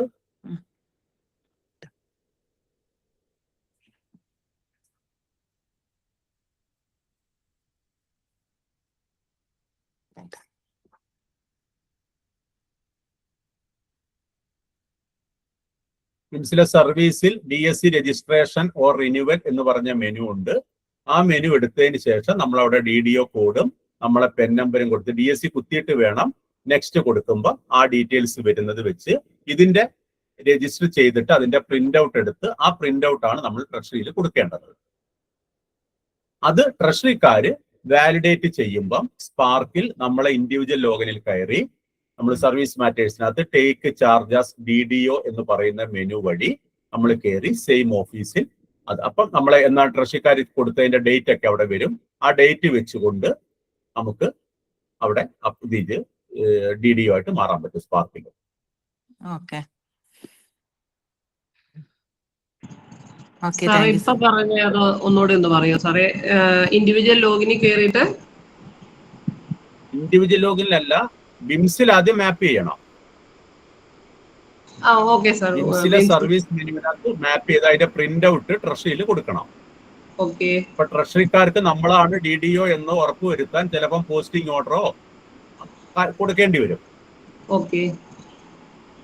അവരത് മാപ്പ് ചെയ്താൽ നമ്മളെ ഇൻഡിവിജ്വൽ ലോഗിനിൽ സ്പാർക്കിൽ നമ്മൾ കയറിയാൽ അവിടെ ടേക്ക് ചാർജസ് DDO എന്ന ഓപ്ഷൻ ഉണ്ട്. ഓക്കെ. ആ മെനുവിൽ കയറി DSC കുത്തിക്കൊണ്ട് നമ്മൾ സെയിം ഓഫീസ് ക്ലിക്ക് ചെയ്യുമ്പം താഴെ അവിടെ ട്രഷറിക്കാർ അപ്ഡേറ്റ് ചെയ്ത ഡേറ്റ് അവിടെ കാണിച്ചിരിക്കും. അത് നമ്മൾ സബ്മിറ്റ് കൊടുക്കുമ്പോൾ നമ്മൾ DDO ആയി മാറും. പിന്നെ നമ്മൾ ലോഗിൻ ചെയ്യുമ്പോൾ ഇൻഡിവിജ്വൽ ലോഗിൻ അല്ല DDO ലോഗിൻ ആയിരിക്കും നമുക്ക് കിട്ടുന്നത്. ഓക്കെ. സാറേ ഇത് എയ്ഡഡ് സ്കൂളിന്റെ കാര്യത്തിലേ നമ്മുടെ അപ്പോയിന്റ്മെന്റ് അപ്രൂവ് ആയതിനു ശേഷമല്ലേ ചെയ്യേണ്ടത്? അത്രേ ഉള്ളൂ. കാരണം ഞാൻ പറഞ്ഞല്ലോ ട്രഷറിക്കാർക്ക് രേഖ കാണിക്കേണ്ടി വരും. കാരണം നമ്മളാണ് DDO എന്നുള്ളത് ട്രഷറിക്കാർക്ക് ബോധ്യപ്പെട്ടാലേ അവര് വാലിഡേറ്റ് ചെയ്ത് തരുള്ളൂ. അപ്പൊ അവർക്ക് അപ്രൂവ് ഇത് HM ഇത് കിട്ടിയതിന്റെ ഓർഡർ കാണിക്കേണ്ടി വരും. ഗവൺമെന്റ് സ്കൂൾ ആണെങ്കിൽ DDOയുടെ ഓർഡർ കാണിക്കേണ്ടി വരും. അല്ലെങ്കിൽ AO നമുക്ക് ഫുൾ അഡീഷണൽ ചാർജ് തന്നുകൊണ്ടുള്ള ഉത്തരവുണ്ടെങ്കിൽ അത് വെച്ചുകൊണ്ട് നമുക്ക് DDO ആവാം. HM ആവണമെന്നില്ല, ഫുൾ അഡീഷണൽ ചാർജ് ആണെങ്കിലും DDO ആവാം. സാറേ ഈ പ്രവേശം പേരിൽ ലീവ് എടുക്കുന്നത് സംബന്ധിച്ച് ഒരു സംശയമുണ്ട്. പ്രവേശം പീരീഡില് ലീവിന് പ്രശ്നമൊന്നുമില്ല. ഓക്കെ. ഹലോ സാറേ, ഹലോ സാറേ, നമ്മുടെ ഇപ്പൊ സർക്കാരിന്റെ പുതിയ സെൻസ് നമ്മുടെ ഇതിന്റെ ട്രാൻസ്ഫർ ബാൻ നിൽക്കുന്നതുകൊണ്ട് ഇപ്പൊ ഹെഡ് മാസ്റ്ററായിട്ട് നിയമനം കിട്ടി. അപ്പൊ അത് നിലവിൽ ട്രാൻസ്ഫർ നടക്കാത്തതുകൊണ്ട് അടുത്ത ആഴ്ചയിലോ പിന്നത്തെ ആഴ്ചയിലോ പുതിയ ട്രാൻസ്ഫർ നടന്നതിന് ശേഷമാണ് നടക്കുമ്പോൾ വീണ്ടും നമ്മൾ സ്ഥാനം ആ സ്ഥലത്ത് മാറും. കാരണം ഓൺലൈൻ ട്രാൻസ്ഫർ പ്രത്യേക സ്കൂളിലേക്കുണ്ട്. അപ്പൊ നിലവിലുണ്ടായിരുന്ന ടീച്ചർ മെയ് 31 റിട്ടയർഡ് ആയി. അപ്പോൾ നിലവിലുള്ള അവിടെ സ്കൂളിലുണ്ടാകുന്ന ടീച്ചറിന് ചാർജ് മാത്രം കൊടുത്തിട്ടേ ഉള്ളൂ. അത് മറ്റ് DDO ചാർജ് മറ്റു കാര്യങ്ങളൊന്നും കൈമാറി ഒന്നും ചെയ്തിട്ടില്ല. അപ്പോൾ നിലവിൽ അടുത്ത ആഴ്ച പുതിയ ട്രാൻസ്ഫർ ഇറങ്ങും. അതെ, അപ്പൊ നിലവിൽ ഇപ്പൊ റിട്ടയർഡ് ചെയ്ത ടീച്ചർ ചാർജ് ഹാൻഡ് ഓവർ ചെയ്തിട്ടില്ല. അപ്പൊ നിലവില് ഒരു സംശയം വരുന്നത് ഇപ്പൊ അടുത്ത ആഴ്ചയിൽ ട്രാൻസ്ഫർ വരുമ്പോൾ പ്രസ്തുത സ്കൂളിലേക്ക് ഓൺലൈൻ ട്രാൻസ്ഫർ ഉള്ളതുകൊണ്ട് അവിടെ നിന്ന് മാറേണ്ടത് വരും. അപ്പൊ നിലവിൽ ഇപ്പൊ സാലറി കാര്യങ്ങളൊന്നും വരുന്നില്ലാത്തതുകൊണ്ട് പുതിയ ടീച്ചർ വരുമ്പോൾ ആ ടീച്ചർ നേരിട്ട് ചാർജ് DDO ചാർജ് എടുത്താൽ പോരെ, ഞാൻ അതിലേക്ക് ചാർജ് എടുക്കേണ്ടതായിട്ട് വരും. ലോഗിൻ ഉണ്ടാവണം. ആ ലോഗിനിൽ നിന്നുകൊണ്ട് പുതിയ HMനെ ജോയിൻ ചെയ്യിപ്പിക്കണം ഇവിടുത്തെ സ്പാർക്കിൽ. അതുകൊണ്ട് എല്ലാവരും റിട്ടയർഡ് ആകുന്നതിന് മുന്നേ തന്നെ കമ്പൾസറി ഏതെങ്കിലും ഒരാളുടെ പേരിൽ ക്ലർക്ക് ലോഗിൻ സെറ്റ് ചെയ്തിരിക്കണം. അതിന് മുന്നേ തന്നെ ഞാൻ നേരത്തെ പറഞ്ഞല്ലോ നല്ലത്. സാറേ എയ്ഡഡ് സ്കൂളിലും പ്രൊബേഷൻ പീരീഡ് ഒരു വർഷം. സാറേ ഹലോ, എയ്ഡഡ് സ്കൂളിലും പ്രൊബേഷൻ ഒരു വർഷം HMന്. നിലവില് പറയൂ സാറേ. ഹലോ, സാറേ ഞാൻ ചോദിച്ചത് നിലവില് ഞാനിപ്പോൾ അതിന്റെ ബാക്കിയാണ് ചോദിച്ചത്. അപ്പൊ നിലവിലുണ്ടായിരുന്ന ടീച്ചർ നിലവിൽ ഡോക്യുമെന്റ്സ് മാത്രം ഒരു ബുക്കിൽ എഴുതി ടീച്ചറിന് ഹാൻഡ് ഓവർ ചെയ്തിട്ടുണ്ടായിരുന്നുള്ളൂ. പക്ഷെ പകരം അവിടെ ടീച്ചറിന്റെ DDO ചാർജോ കാര്യങ്ങളൊന്നും കൈമാറിയിട്ടുണ്ടായിരുന്നില്ല. അപ്പൊ നിലവിൽ റിട്ടയർ ചെയ്ത ടീച്ചറിന്റെ തന്നെയാണ് DDO ചാർജ് കൊടുക്കുള്ളൂ. കാരണം DSC ഉണ്ടെങ്കിലേ DDO ചാർജ് കൈമാറാൻ പറ്റുള്ളൂ.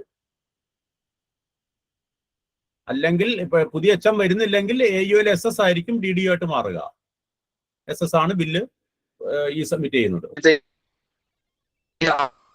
അല്ലെങ്കിൽ ഫുൾ അഡീഷണൽ ചാർജ് കിട്ടിയാൽ മാത്രമേ ആ ആൾക്ക് DSC എടുത്ത് DDO ആവാൻ പറ്റുള്ളൂ. താൽക്കാലിക ചാർജിന് പറ്റില്ല. അല്ല സാറേ, ഞാനൊരു സംശയം. ഞാൻ വർക്ക് ചെയ്യുന്ന സ്കൂളിൽ തന്നെ HM റിട്ടയർ ചെയ്തപ്പോൾ ചാർജ് തന്നായിരുന്നു. മാർച്ച് 31 HM റിട്ടയർ ചെയ്തു. ഏപ്രിൽ മെയ്യിൽ എനിക്ക് ഫുൾ അഡീഷൻ ചാർജ് ആയിരുന്നു. ഇപ്പോൾ HM പ്രൊമോഷനിൽ ഞാൻ ആ സ്കൂളിൽ തന്നെ HM ആയിട്ട് പോസ്റ്റ് ചെയ്തിരിക്കുകയാണ്. അപ്പൊ ഇനി സ്പാർക്കിൽ അതിനകത്ത് ചേഞ്ച് വരുത്തേണ്ടതുണ്ടോ?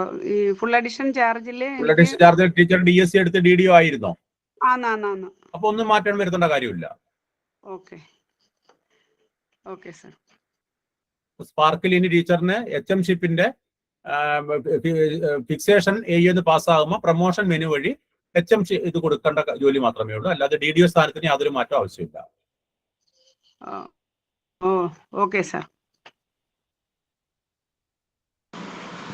സാർ അതേമാതിരി എയ്ഡഡ് സ്കൂളാണ് വിഷയം. ഹലോ സാർ, കേൾക്കുന്നുണ്ടോ?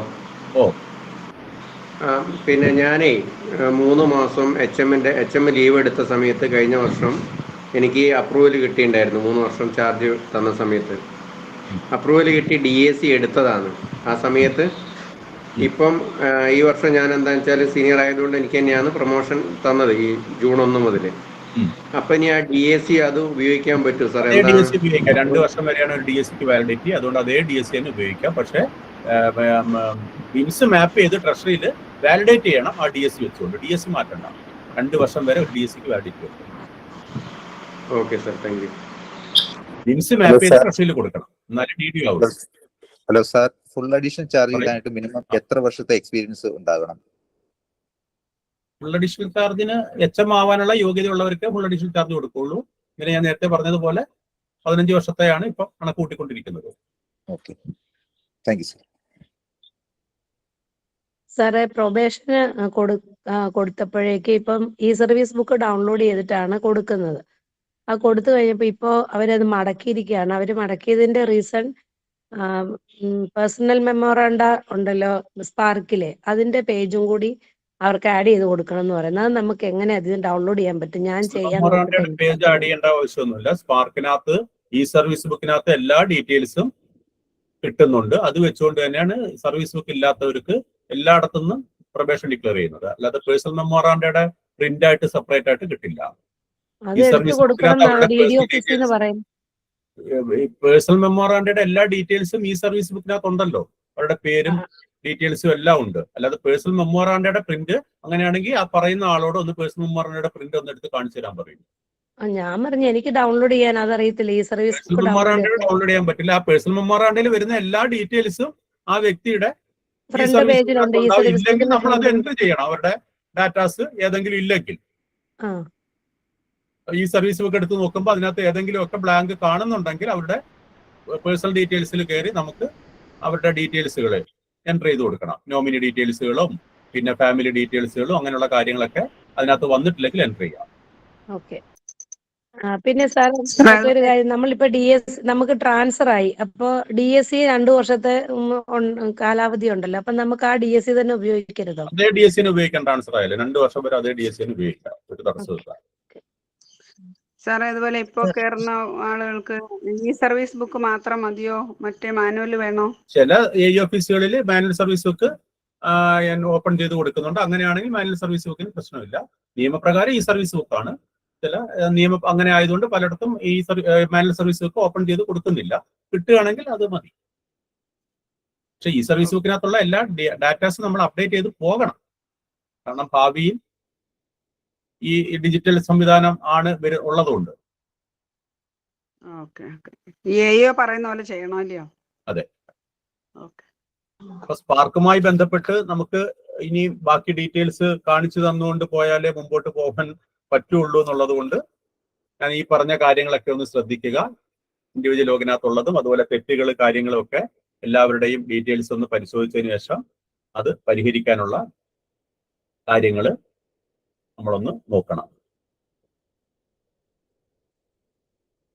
സർ, ഞാനൊരു സ്കൂളിൽ ടീച്ചർ ഇൻചാർജ് ആയിട്ട് ചുമതല വഹിക്കുന്നതാണ് സാർ. എനിക്ക് 12 വർഷത്തിൽ 12 വർഷം സർവീസ് ഇല്ല.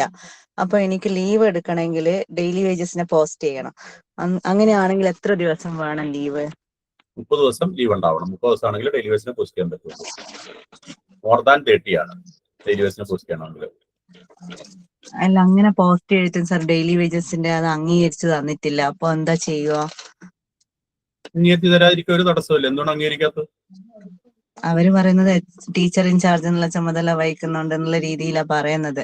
അല്ല, ഈ വർഷത്തെ ഓർഡറിനകത്ത് കൃത്യമായും ഡെയിലി വേജ് ഓർഡറിനകത്ത് എച്ച്എം ആണെങ്കിലും ലീവ് എടുക്കുകയാണെങ്കിൽ ഡെയിലി വേജിനെ വെക്കാന്ന് പറഞ്ഞു വന്നിട്ടുണ്ടല്ലോ. ഈ വർഷത്തെ ഡെയിലി വേജ് ഓർഡറിനകത്ത് കൃത്യമായി അത് പറയുന്നുണ്ട്. എച്ച്എം ഞാനിപ്പോ ലീവിലാണ്, എനിക്ക് പകരാളെ വെച്ചു. ഈ വർഷത്തെ ഓർഡറിനകത്ത് കൃത്യമായി പറഞ്ഞിട്ടുണ്ട്. ഒരു തടസ്സമില്ല അത്. Okay sir. അപ്പൊ എച്ച്എമ്മിന്റെ ചാർജ് ആ സമയത്ത് ആർക്കും പിന്നെ അവിടുത്തെ സീനിയർ ടീച്ചേഴ്സ് തന്നെ കൊടുക്കാം? അതെ, അടുത്ത സീനിയറിന് കൊടുക്കണം. സാറേ, ഞാൻ മെയ് 13 എച്ച്എം പ്രൊമോഷൻ കിട്ടിയ കേറ്ററ്റ് റിസൾട്ട് മെയ് 26 വന്നു. അപ്പൊ ഫിക്സേഷൻ ചെയ്തു തരുന്നില്ല എച്ച്എമ്മിന്റെ പേര്. ഒരു തടസ്സവും ഫിക്സേഷനുമായി ബന്ധപ്പെട്ടില്ല. കാരണം സുപ്രീം കോടതി വിധിയിൽ 3 കൊല്ലം വരെ സമയം അനുവദിച്ചിട്ടുണ്ട് പാസ്സാവാൻ. 2028 ഓഗസ്റ്റ്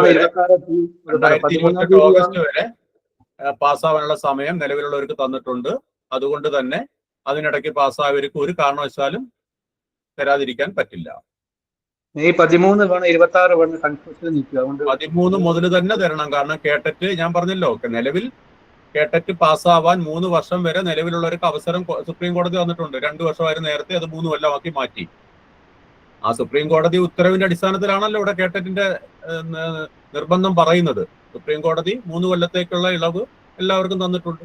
അത് ബോണ്ട് വെച്ചുകൊണ്ടാണ് ഞങ്ങളെ ജില്ലയിലൊക്കെ ഇപ്പം ഗവൺമെന്റ് ഏറ്റവും പ്രൊമോഷൻ കഴിഞ്ഞ ഏപ്രിലും മെയിലും നടന്നവർക്ക് കേട്ടറ്റ് ഇല്ലാത്തവർ ബോണ്ട് വെച്ചുകൊണ്ട് ആണ് അവർക്ക് ഇത് കൊടുത്തിട്ടുള്ളത്. കാരണം അവർ 2 കൊല്ലത്തിനിടയ്ക്ക് അന്ന് 2 കൊല്ലത്തെ വിധി വന്നിരിക്കുന്ന സമയത്തായാലും 2 കൊല്ലത്തിനുള്ളിൽ പാസ്സായിക്കൊള്ളാം, അല്ലെങ്കിൽ അവരുടെ ആനുകൂല്യങ്ങൾ തിരിച്ചു കൊടുക്കുക എന്നുള്ള bond. Okay sir, thank U. ഞാൻ 2001 സ്കൂളിൽ ചേർന്ന് 15 കൊല്ലത്തെ സീനിയർ ഗ്രേഡൊക്കെ വാങ്ങിയതാണ്. പക്ഷേ അതിനിടയ്ക്ക് BRC പോയപ്പം നോൺ ഡ്യൂട്ടി എന്ന് പറഞ്ഞ് 4 വർഷം അങ്ങനെ പോയി. അപ്പം തുടർച്ചയായ 15 വർഷം സർവീസ് ഇല്ലെങ്കിൽ എനിക്ക് promotion scale HM സ്കെയിലിന് അർഹതയുണ്ടോ? HM scale date of entry in service വെച്ച് നോക്കി കിട്ടിയാൽ മതി. കാരണം ഡിവിഷൻ ബോളായിട്ട് ത്രോൺ ഔട്ട് ആയി പോയതല്ലേ. ഇപ്പോൾ HM സ്കെയിലിന് അർഹതയുണ്ടോ? എനിക്ക് കിട്ടും. 2001 കയറിയാണെങ്കിൽ തീർച്ചയായിട്ടും കിട്ടും. ഓക്കെ സാറേ, KER ഇല്ലാത്തവർക്ക് HM ഇത് കൊടുക്കത്തില്ലയോ ചാർജ്? ഫുൾ അഡിഷൻ ചാർജ്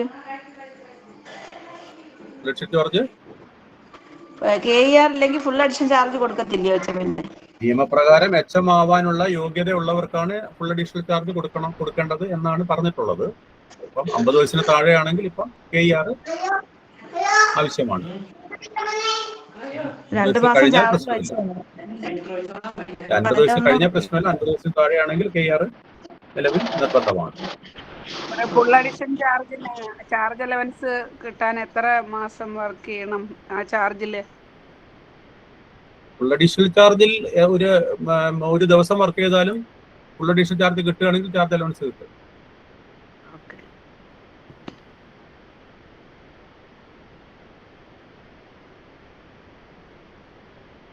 അപ്പം സ്പാർക്കുമായി ബന്ധപ്പെട്ട കുറെ കാര്യങ്ങൾ നമ്മൾ പറഞ്ഞു.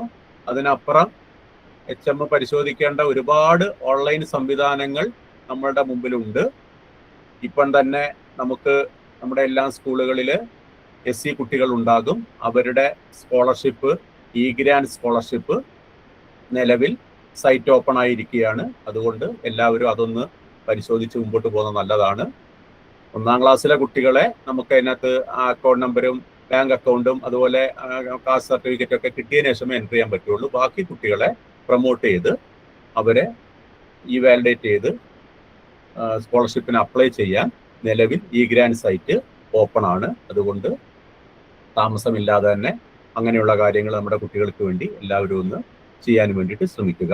1-ാം ക്ലാസ്സിലെ 5-ാം ക്ലാസ്സിലെയും 8-ാം ക്ലാസ്സിലെയും കുട്ടികൾക്ക് കാസ്റ്റ് സർട്ടിഫിക്കറ്റ് ആവശ്യമാണ്. കാസ്റ്റ് സർട്ടിഫിക്കറ്റ് മേടിക്കാൻ വേണ്ടി പറഞ്ഞ് ആ കാസ്റ്റ് സർട്ടിഫിക്കറ്റ് നമ്മൾ ഗ്രാൻഡ്സിനകത്ത് എൻട്രി ചെയ്യണം. ബാക്കിയുള്ള ക്ലാസ്സിലെ കുട്ടികൾക്ക് കഴിഞ്ഞ കൊല്ലം ഇപ്പോൾ 4ാം ക്ലാസ് വരെയുള്ള കുട്ടികൾക്ക് 1ാം ക്ലാസ്സിലെ കാസ്റ്റ് സർട്ടിഫിക്കറ്റ് വെച്ചുകൊണ്ട് തന്നെ കുട്ടിയെ പ്രൊമോട്ട് ചെയ്ത് നമുക്ക് ഈ ഗ്രാൻസിനകത്ത് അപ്ലൈ ചെയ്യാം. ഈ ഗ്രാൻസിനകത്ത് എല്ലാ സ്കൂളിനും ഓൺലൈൻ ലോഗിൻ ഉണ്ട്. ആ ലോഗിൻ വഴി കയറിയിട്ടായിരിക്കണം നമ്മൾ ചെയ്യേണ്ടത്.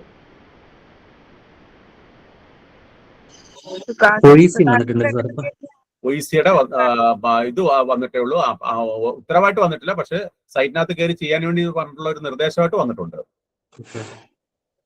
കാസ്റ്റ് സർട്ടിഫിക്കറ്റിന് എത്ര 3 വർഷം വാലിഡിറ്റി ആണോ അങ്ങനെ കേൾക്കുന്നത്? അങ്ങനെയല്ല, LP കുട്ടിക്ക് 1 മേടിച്ചാൽ മതി, 2, 3, 4 വേണ്ട. 1, 5, 8 കാസ്റ്റ് സർട്ടിഫിക്കറ്റ് നമ്മൾ ഇതിനകത്ത് എൻട്രി ചെയ്യേണ്ടത് ഈ ഗ്രാൻസിൽ. 5ാം ക്ലാസ്സിലെ കുട്ടിക്ക് 5ാം ക്ലാസ്സിൽ ഒരേ സ്കൂളിൽ തന്നെ 5ാം ക്ലാസ്സിൽ പഠിക്കുന്ന കുട്ടിയാണെങ്കിലും 5ാം ക്ലാസ്സിൽ സെപ്പറേറ്റ് ചെയ്യണം, വേണം. കാസ്റ്റ് സർട്ടിഫിക്കറ്റ് ഈ വർഷം പുതിയ വാങ്ങിക്കണം അല്ലേ? മേടിക്കണം. 1, 5, 8 ക്ലാസ്സിലെ കുട്ടികൾക്ക് കാസ്റ്റ് സർട്ടിഫിക്കറ്റ് എൻട്രി ചെയ്യണം. 5ലെ കുട്ടിക്ക് എൻട്രി ചെയ്ത് കഴിഞ്ഞാൽ 6ലും 7ലും വേണ്ട, 8ലേക്ക് വീണ്ടും മേടിക്കണം. LPയിലെ കുട്ടിക്കാണെങ്കിൽ 1ൽ എൻട്രി ചെയ്താൽ മതി, 2, 3, 4ലും വേണ്ട, 5ലെത്തുമ്പോൾ വീണ്ടും വാങ്ങണം. സ്പാർക്കിൽ നിന്നേ ബില്ലെടുക്കുന്നതെന്ന്, സാലറി ബില്ലെടുക്കുന്നതെന്ന്. സ്പാർക്കിൽ നിന്ന് സാലറി ബില്ല് എടുക്കേണ്ടത് പ്രോസസ്സിംഗ് വഴിയാണ്. സാലറി മാറ്റേഴ്സിനകത്ത് പ്രോസസ്സിംഗ് ഉണ്ട്. ആ പ്രോസസ്സിംഗിൽ മന്ത്ലി സാലറി പ്രോസസ്സിംഗ് എടുത്ത് ഏത് മാസമാണോ കൊടുത്ത് അവിടെ നമ്മളെ ബിൽ ടൈപ്പുകളുണ്ട്. ചിലപ്പോൾ ഒരു സ്കൂളിൽ 2, 3 തരത്തിലുള്ള ബില്ലുകളുണ്ട്. അപ്പൊ UP സ്കൂളാണെങ്കിൽ LP ബില്ല് വേറെ, UP ബില്ല് വേറെ, പിന്നെ കണ്ടിജന്റ് ബില്ല് വേറെ ആയിരിക്കും. അത് ക്ലിക്ക് ചെയ്യുമ്പോൾ അതിൽ അധ്യാപകരുടെ ലിസ്റ്റ് വരും. അതിൽ ടിക്ക് കൊടുത്തുകൊണ്ട് സബ്മിറ്റ് ചെയ്യുന്നു. പിന്നെ ബിൽസ് ആൻഡ് ഷെഡ്യൂൾസ് എന്ന് പറഞ്ഞ മെനുവിനകത്ത് നിന്നാണ് നമ്മൾ അതിന്റെ പ്രിന്റ് ഔട്ട് എടുത്ത് പരിശോധിക്കേണ്ടത്. അതിനുശേഷം അക്കൗണ്ട്സ് ബിൽസിൽ മേക്ക് ബില്ല് മെനു വഴി അത് മേക്ക് ബില്ല് ചെയ്ത് അപ്ലോഡ് ഡോക്യുമെന്റ്സ് വഴി അത് ഫോർവേഡ് ചെയ്ത് സബ്മിറ്റ് ചെയ്യണം. ഇത് കാണിച്ചു തന്നാലേ കൂടുതൽ മനസ്സിലാവുള്ളൂ, പറഞ്ഞാൽ അത്രയും ബോധ്യപ്പെടില്ല. എനിക്ക് DSC എന്റെ ഇനീഷ്യൽ ഇല്ലാതെ വന്നിട്ടും എനിക്ക് ഇപ്രാവശ്യം ഇപ്പൊ ഈ സബ്മിറ്റ് ചെയ്യണതിൽ വലിയ പ്രശ്നം വന്നില്ല. ശമ്പളമൊക്കെ പ്രോസസ്സിംഗ് ആയി. ഞാൻ ഇനീഷ്യലി DSC സ്പാർക്കിൽ അപ്ഡേറ്റ് ആയോ? ആയി. ഇപ്പൊ എനിക്ക് ശമ്പളം എടുക്കാനും പറ്റി. ഇപ്പൊ എന്റെ ഇനീഷ്യലി ഒരു ചെറിയ ശമ്പളം പ്രശ്നം എടുക്കാൻ തടസ്സമില്ല, പക്ഷേ ബിംസിൽ മാപ്പ് ചെയ്ത് ട്രഷറി വാലിഡേറ്റ് ചെയ്ത് ടേക്ക് ചാർജസ് DDO വഴി കയറാൻ പറ്റുമോ? കേറി അതെല്ലാം ചെയ്യാൻ പറ്റി. അപ്പോഴും എന്റെ ഇനീഷ്യലിൽ വ്യത്യാസം ആധാറിലെയും പേരൊന്നു തന്നെയായിരിക്കും. ആ പേരൊന്നു തന്നെയാണ്, പക്ഷെ ഇനീഷ്യലിൽ മാത്രമാണ്. ആധാറിൽ ഇനീഷ്യൽ ഇല്ല, മറ്റതില് ഇനീഷ്യലോട് കൂടിയാണെന്ന് മാത്രമേ. അങ്ങനെയാണെങ്കിൽ ഒരിക്കലും ശരിയാവില്ല, കാരണം അത് പേരിൽ വ്യത്യാസം തന്നെയാണ്. അങ്ങനെയാണെങ്കിൽ ഈ സമയം സ്പാർക്കിൽ കയറി ബില്ല് പ്രോസസ് ചെയ്യാനൊന്നും തടസ്സമില്ല. പക്ഷെ ഇത് ചെയ്ത് DSC ബിംസിൽ വെരിഫൈ ചെയ്ത് ട്രഷറിയിലൊക്കെ എടുക്കാൻ നടക്കില്ല. 2 പേരാണെന്നേ പറയുള്ളൂ. ശരി. അപ്പൊ ശമ്പളം വരുന്നതിന് കുഴപ്പമില്ല, ശമ്പളം എടുക്കാൻ പ്രോസസ് ചെയ്ത DDO എന്നുള്ള രൂപത്തിലേക്കാണ്, DSC വെച്ചിട്ടല്ല പ്രോസസ് ചെയ്യുന്നത്.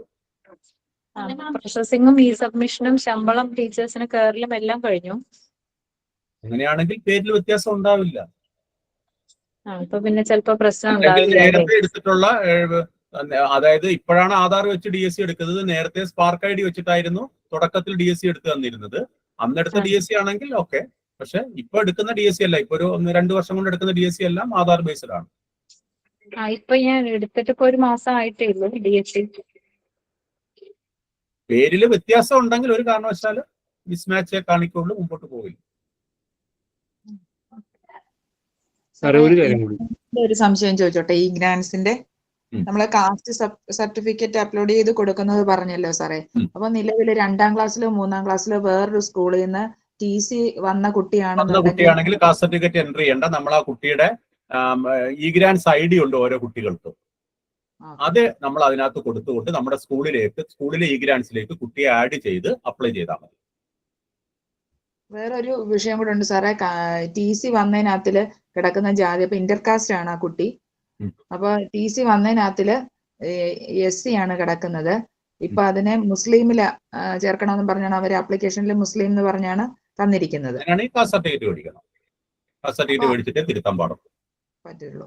Okay sir. 100% അങ്ങനെയുള്ള കേസുകൾ കാസ്റ്റ് സർട്ടിഫിക്കറ്റ് വാങ്ങണം. സാർ ഒരു കാര്യം, ഞാൻ പ്രൈമറി HM ഇപ്പൊ പ്രൊമോഷൻ ആയി. അപ്പോ പഴയ സ്കൂളിൽ ഹൈസ്കൂൾ അറ്റാച്ച്ഡ് ആണ്. അപ്പൊ അവിടെ നിന്ന് നമ്മളെ സ്പാർക്ക് ട്രാൻസ്ഫർ ചെയ്യാൻ നോക്കുമ്പോൾ 2 വർഷം മുമ്പുള്ള ഒരു പ്രീവിയസ് ഒരു ലീവ് സറണ്ടർ അതൊരു വലിയ വിഷയമാണ് സാറേ. കഴിഞ്ഞ കൊല്ലം ഉള്ള ഒരു വലിയ വിഷയമാണ്. അതിന് സെക്രട്ടേറിയറ്റിലെ ഫിനാൻസിൽ അപേക്ഷ കൊടുത്ത് പരിഹരിച്ചാലേ നടക്കുകയുള്ളൂ. കാരണം സ്പാർക്കിനകത്ത് മുൻ വർഷങ്ങളിൽ ഏൺ ലീവ് പ്രോസസ് ചെയ്ത് അത് മാറാതെ കിടക്കുന്ന ഒരുപാട് വിഷയങ്ങളുണ്ട്. സ്പാർക്കിന്റെ ഏറ്റവും വലിയ ഒരു പ്രശ്നമാണത്. ബാക്കിയെല്ലാം DDOയ്ക്ക് പ്രോസസ് ചെയ്യുന്നത് ക്യാൻസൽ ചെയ്യാനും പറ്റും. പക്ഷെ ഏൺ ലീവ് മാത്രം സാങ്ഷൻ ചെയ്താൽ അത് ക്യാൻസൽ ചെയ്യാൻ DDOയ്ക്ക് പറ്റില്ല. സാങ്ഷൻ ചെയ്ത ഏൺ ലീവ് ക്യാഷ് ചെയ്തിരിക്കണമെന്നാണ് സ്പാർക്കിന്റെ രീതി. അത് വർഷങ്ങൾക്ക് മുന്നേ ഉള്ള പലത് സ്പാർക്കിൽ കിടക്കുന്നത്. നോർമൽ കാര്യങ്ങൾക്കൊന്നും തടസ്സമില്ല, റിലീവ് ചെയ്യാൻ നേരത്ത് അതൊരു കാരണമായിട്ട് വരുന്നു. ഇത് കഴിഞ്ഞ കൊല്ലം മുതൽ വന്ന ഒരു കേസാണ്. എന്നിട്ട് സ്പാർക്കിലേക്ക് പരാതിപ്പെട്ട് കഴിഞ്ഞാൽ അവർ പറയുന്നത് ഫിനാൻസിന്റെ ഓർഡർ വേണമെന്നാണ്. ഫിനാൻസിലേക്ക് അപേക്ഷ കൊടുത്ത് അവിടുന്ന് അവര് ഓർഡർ കൊടുത്താലേ സ്പാർക്കിനകത്ത് നിന്ന് ഇവരിത് മാറ്റി തരുള്ളൂ. അതൊരു വലിയ പ്രശ്നമായി വന്നിരിക്കുകയാണ്. കഴിഞ്ഞ കൊല്ലം മുതലാണ് ഇതൊരു വിഷയമായത്. റിലീവ് ചെയ്യാൻ നേരത്ത് ഏൺ ലീവ് പ്രോസസ് ചെയ്തത് ഇത് ചെയ്തിട്ടില്ല, മാറിയിട്ടില്ല എന്നുള്ള മെസ്സേജ് വരുന്നത് ഒരു വലിയ ഒരു പ്രശ്നമാണ്. സാർ അത് നേരിട്ട് ഫിനാൻസിലേക്ക് നമുക്ക് സ്കൂളിൽ നിന്ന് കൊടുക്കാൻ പറ്റുമോ അങ്ങനെ? സ്കൂളിൽ നിന്ന് ഫിനാൻസിലേക്ക് നേരിട്ട് കൊടുക്കുന്നതിന് തടസ്സമൊന്നുമില്ല. ചില സെക്ഷനിൽ ചെല്ലുമ്പോൾ ചിലപ്പോൾ DD വഴി വരാനേ അവർ പറയുന്നുള്ളൂ. പക്ഷെ നേരിട്ട് കൊടുത്തത് മേടിച്ച് ചെയ്തിട്ടുള്ള കേസുകൾ നമുക്കറിയാം. പ്രോപ്പർ ചാനലിൽ പോകണം എന്ന് നിർബന്ധമില്ല അല്ലേ? പ്രോപ്പർ ചാനലിൽ പോകണം. അത് ഓരോരോ സെക്ഷനിൽ ഇരിക്കുന്ന ആളുടെ രീതി അനുസരിച്ച് നേരിട്ട് മേടിച്ച് മാറി ശരിയാക്കി കൊടുത്തിട്ടുണ്ട്. അല്ല DD വഴി വരണമെന്ന് പറഞ്ഞ് മടക്കി കൊടുത്തിട്ടുള്ള കേസുകളും ഉണ്ട്. സാറേ അപ്പൊ അങ്ങനെയാണെങ്കിൽ ഇപ്പോ നേരത്തെ ഒരു സാറ് സൂചിപ്പിച്ച പോലെ ജനറൽ ട്രാൻസ്ഫർ നടന്ന് ഇപ്പോ എനിക്ക് പ്രൊമോഷൻ കിട്ടി സ്കൂളിൽ നിന്ന് മാറേണ്ടി വരികയാണ്. അതിന് ശേഷമാണ് ഈ സ്പാർക്ക് ഓക്കെ ആവുന്നതെങ്കിൽ നമ്മളെ പുതിയ സ്കൂളിലേക്ക് ആയിരിക്കുമോ സ്പാർക്ക് ട്രാൻസ്ഫർ ചെയ്യുന്നതിന്? ഇപ്പൊ വർക്ക് ചെയ്ത സ്കൂളിൽ നമ്മളുടെ റെക്കോർഡ് എങ്ങനെ അത് അപ്ഡേറ്റ് ആകും സ്പാർക്കിൽ? അല്ല, ഇപ്പൊ വർക്ക് ചെയ്യുന്ന സ്കൂളിൽ സ്പാർക്ക് അപ്ഡേറ്റ് ചെയ്യേണ്ട ആവശ്യമില്ലല്ലോ. അതല്ല സാറേ, അപ്പൊ സ്പാർക്കിന്റെ അതായത് ഇപ്പൊ ഞാനിപ്പോ വർക്ക് ചെയ്യുന്ന A എന്ന് പറയുന്ന സ്കൂളിൽ നിന്ന് B ട്രാൻസ്ഫർ ആയി ഏൺ ലീവ് പ്രോസസ് ചെയ്തിരിക്കുന്നത് ക്യാൻസൽ ചെയ്യലാണ് ചെയ്യുന്നത്. അതിന് ഫിനാൻസ് ആണ് സ്പാർക്കിലേക്ക് ഓർഡർ കൊടുത്താലേ സ്പാർക്കാർ അത് ക്യാൻസൽ ചെയ്യുള്ളൂ. ക്യാൻസൽ ചെയ്താലേ സാറിന് ട്രാൻസ്ഫർ നടക്കും. അതെ സാറേ, ഞാൻ ചോദിച്ചത് അതൊരു 2 months എടുക്കാന്ന് വെച്ചോ. അപ്പൊ അങ്ങനെയാണെങ്കിൽ അതിനുള്ളിൽ ഞാൻ ഇപ്പൊ വർക്ക് ചെയ്യുന്ന A എന്ന് പറയുന്ന സ്കൂളിലേക്ക് സാറിന് സ്പാർക്ക് ട്രാൻസ്ഫർ ചെയ്യാൻ പറ്റില്ല. പറ്റില്ല. അങ്ങനെ വന്നാൽ എന്ത് ചെയ്യും സാറേ? അടുത്ത സ്കൂളിൽ പുതിയ സ്കൂളിൽ ആർക്കും ശമ്പളം മാറാൻ പറ്റാത്ത ഒരു വിഷയങ്ങളൊക്കെയാണ് വരുന്നത്. 3-4 മാസമൊക്കെ കഴിഞ്ഞ കൊല്ലം താമസിച്ച കേസുകളുണ്ട്. ഓക്കെ, അത് പ്രശ്നമല്ലേ സാറേ? ശരിയായി വലിയ വിഷയമാണ്. കഴിഞ്ഞ കൊല്ലം ഇത് ഒരുപാട് പേർ അനുഭവിച്ച വിഷയമാണിത്. സാറ് സ്കൂളിൽ മെയിൻറ്റെയിൻ ചെയ്യേണ്ട രേഖകൾ എന്തൊക്കെയാണ്? സ്കൂളിൽ നമ്മൾ കുറെ അത് ഇന്ന് ഗ്രൂപ്പിനകത്ത് വന്നിട്ടുണ്ടായിരുന്നല്ലോ. നമ്മൾ പ്രധാനമായും ചെയ്യേണ്ട റിപ്പോർട്ട്സ് ഏതൊക്കെയാണെന്നുള്ള ഒരു PDF വന്നിട്ടുണ്ടല്ലോ അധ്യാപക കൂട്ടം ഗ്രൂപ്പിനകത്ത്. ഇന്നാണ് ഗ്രൂപ്പിൽ ജോയിൻ ചെയ്തത്. അതൊന്നും കൂടി ഒന്ന് ഫോർവേഡ് ചെയ്യണേ. അത് ഗ്രൂപ്പിൽ നമ്മൾ ഇട്ടേക്കാം. നമ്മൾ പ്രധാനമായും കൈകാര്യം ചെയ്യേണ്ട റിപ്പോർട്ട്സ് ഏതൊക്കെയാണെന്ന് ഇട്ടേക്കാം. സാറേ ഒരു സംശയം, എന്റെ സ്കൂളില് പാർട്ട് ടൈം ഹിന്ദിയാണ്. അതിന്റെ പോസ്റ്റ് 4 ദിവസത്തേക്കാണ് കഴിഞ്ഞ വർഷം മുതൽ ഫിക്സേഷനിൽ അലോ ചെയ്ത് തന്നിട്ടുള്ളത്. പക്ഷേ ഇപ്പം 4 ദിവസമല്ല 3 ദിവസമേ ഉള്ളൂ. അല്ല, ആ സാറ് ഫുൾ ടൈം സാറായിരുന്നു. അപ്പൊ 4ഉം 1ഉം ആക്കിയാ കൊടുത്തിട്ടുള്ളത്. വേറൊരു സ്കൂളിൽ ഒരു ദിവസവും, ഒരു ദിവസം വേറെ സ്കൂളിലോ? ഒരു ദിവസം വേറൊരു സ്കൂളില്. പക്ഷെ ഇപ്പൊ സാറില്ല, ആ സാറ് പ്രൊമോഷൻ ആയി പോയി. ഇപ്പൊ പാർട്ട് ടൈമിൽ ഞാൻ ആളിനെ എടുത്തു, ഡെയിലി വേജ് എടുത്തു.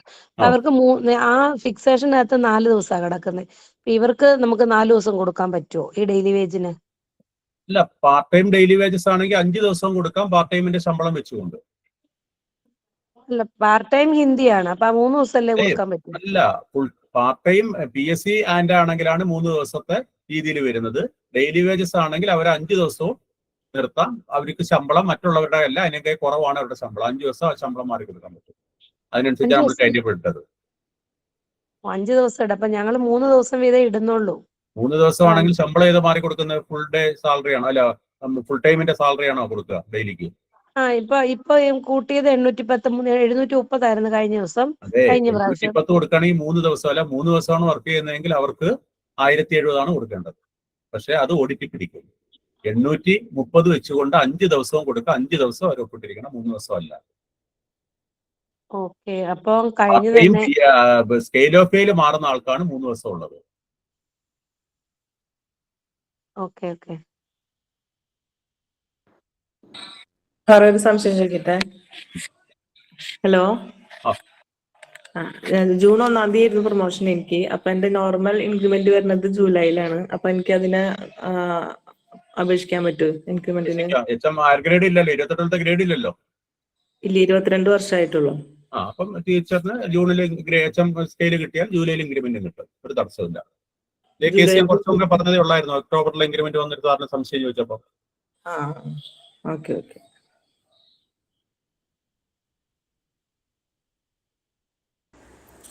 സാറേ, ഈ ഏൺ ലീവ് ഉള്ള സ്ഥിതിക്ക് അത് പ്രോസസ് ചെയ്ത് റിലീവ് ചെയ്യാൻ പറ്റില്ല എന്ന് പറഞ്ഞാൽ ആ വിഷയം എന്താണെന്ന് പറയാം, മനസ്സിലായി. ഏൺ ലീവ് ഉണ്ടായിരിക്കെ റിലീവ് ചെയ്യാൻ പറ്റുന്നില്ല എന്നുള്ള പ്രശ്നം നേരത്തെ പറഞ്ഞല്ലോ, അതെന്താണെന്ന് മനസ്സിലായില്ല ശരിക്ക്. അതായത് ഏൺ ലീവ് സാങ്ഷൻ ചെയ്തിട്ട് മാറാതിരിക്കുന്ന ഒരുപാട് കേസുകളുണ്ട്.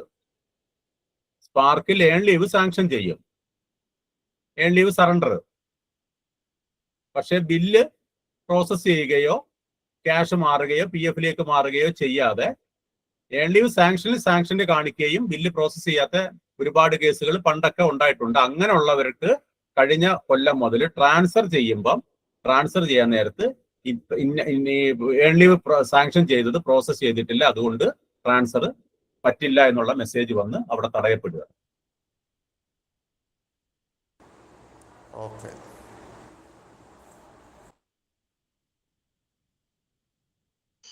അപ്പൊ സാറേ, ഈ പിന്നെ OA ആയിട്ടൊക്കെ വർക്ക് ചെയ്യുന്നവർക്ക് അതാത് വർഷം തന്നെ ഏൺഡ് ലീവ് മാറിയെടുക്കണം എന്നാണോ? അല്ല ടീച്ചറെ, ഏൺ ലീവ് സാങ്ഷൻ ചെയ്താൽ അത് മാറിയിരിക്കണം, അതായത് വർഷം മാറണമെന്നല്ല. സാലറി മാറ്റേഴ്സിനകത്ത് സർവീസ് മാറ്റേഴ്സിനകത്ത് ഏൺ ലീവ് മെനുവിൽ കയറി ഏൺ ലീവ് സാങ്ഷൻ ചെയ്യുന്നു, അത് അവിടെ തന്നെ ഇടും. അല്ലാതെ ബില്ല് പ്രോസസ് ചെയ്യുകയോ മേക്ക് ബില്ല് ചെയ്ത് സബ്മിറ്റ് ചെയ്ത് ബില്ല് മാറുകയോ ചെയ്യാതെ സാങ്ഷനായിട്ട് മാത്രം കിടക്കുന്നു. അങ്ങനെ വരുന്ന കേസുകൾ സാങ്ഷൻ ചെയ്തിട്ടില്ലെങ്കിൽ ഒരു പ്രശ്നമില്ല. സാങ്ഷൻ ചെയ്യുകയും ബില്ല് പ്രോസസ് ചെയ്യുകയും ചെയ്യാതിരിക്കുന്ന കേസുകൾ ഇഷ്ടം പോലെ ഉണ്ട്. അങ്ങനത്തെ കേസുകൾക്കാണ് പ്രശ്നം. അവർക്ക് അന്നേരം മറ്റൊരു സ്കൂളിലേക്ക് മാറാൻ പറ്റില്ല, സ്പാർക്കിൽ നിന്ന് ട്രാൻസ്ഫർ ചെയ്യാൻ പറ്റില്ല. അതാണ് കഴിഞ്ഞ ജൂൺ മുതലുണ്ടായിട്ടുള്ള സ്പാർക്കിനകത്ത് ഉണ്ടായിട്ടുള്ള ഒരു പ്രശ്നമാണത്. അത് സ്പാർക്കിനെ അതിന്റെ ഗൗരവത്തിൽ ആരും ബോധ്യപ്പെടുത്തി ആ ഒരു പ്രശ്നം ഒഴിവാക്കാൻ ശ്രമിച്ചിട്ടില്ല എന്നുള്ളതാണ് ഏറ്റവും വലിയൊരു പ്രശ്നം.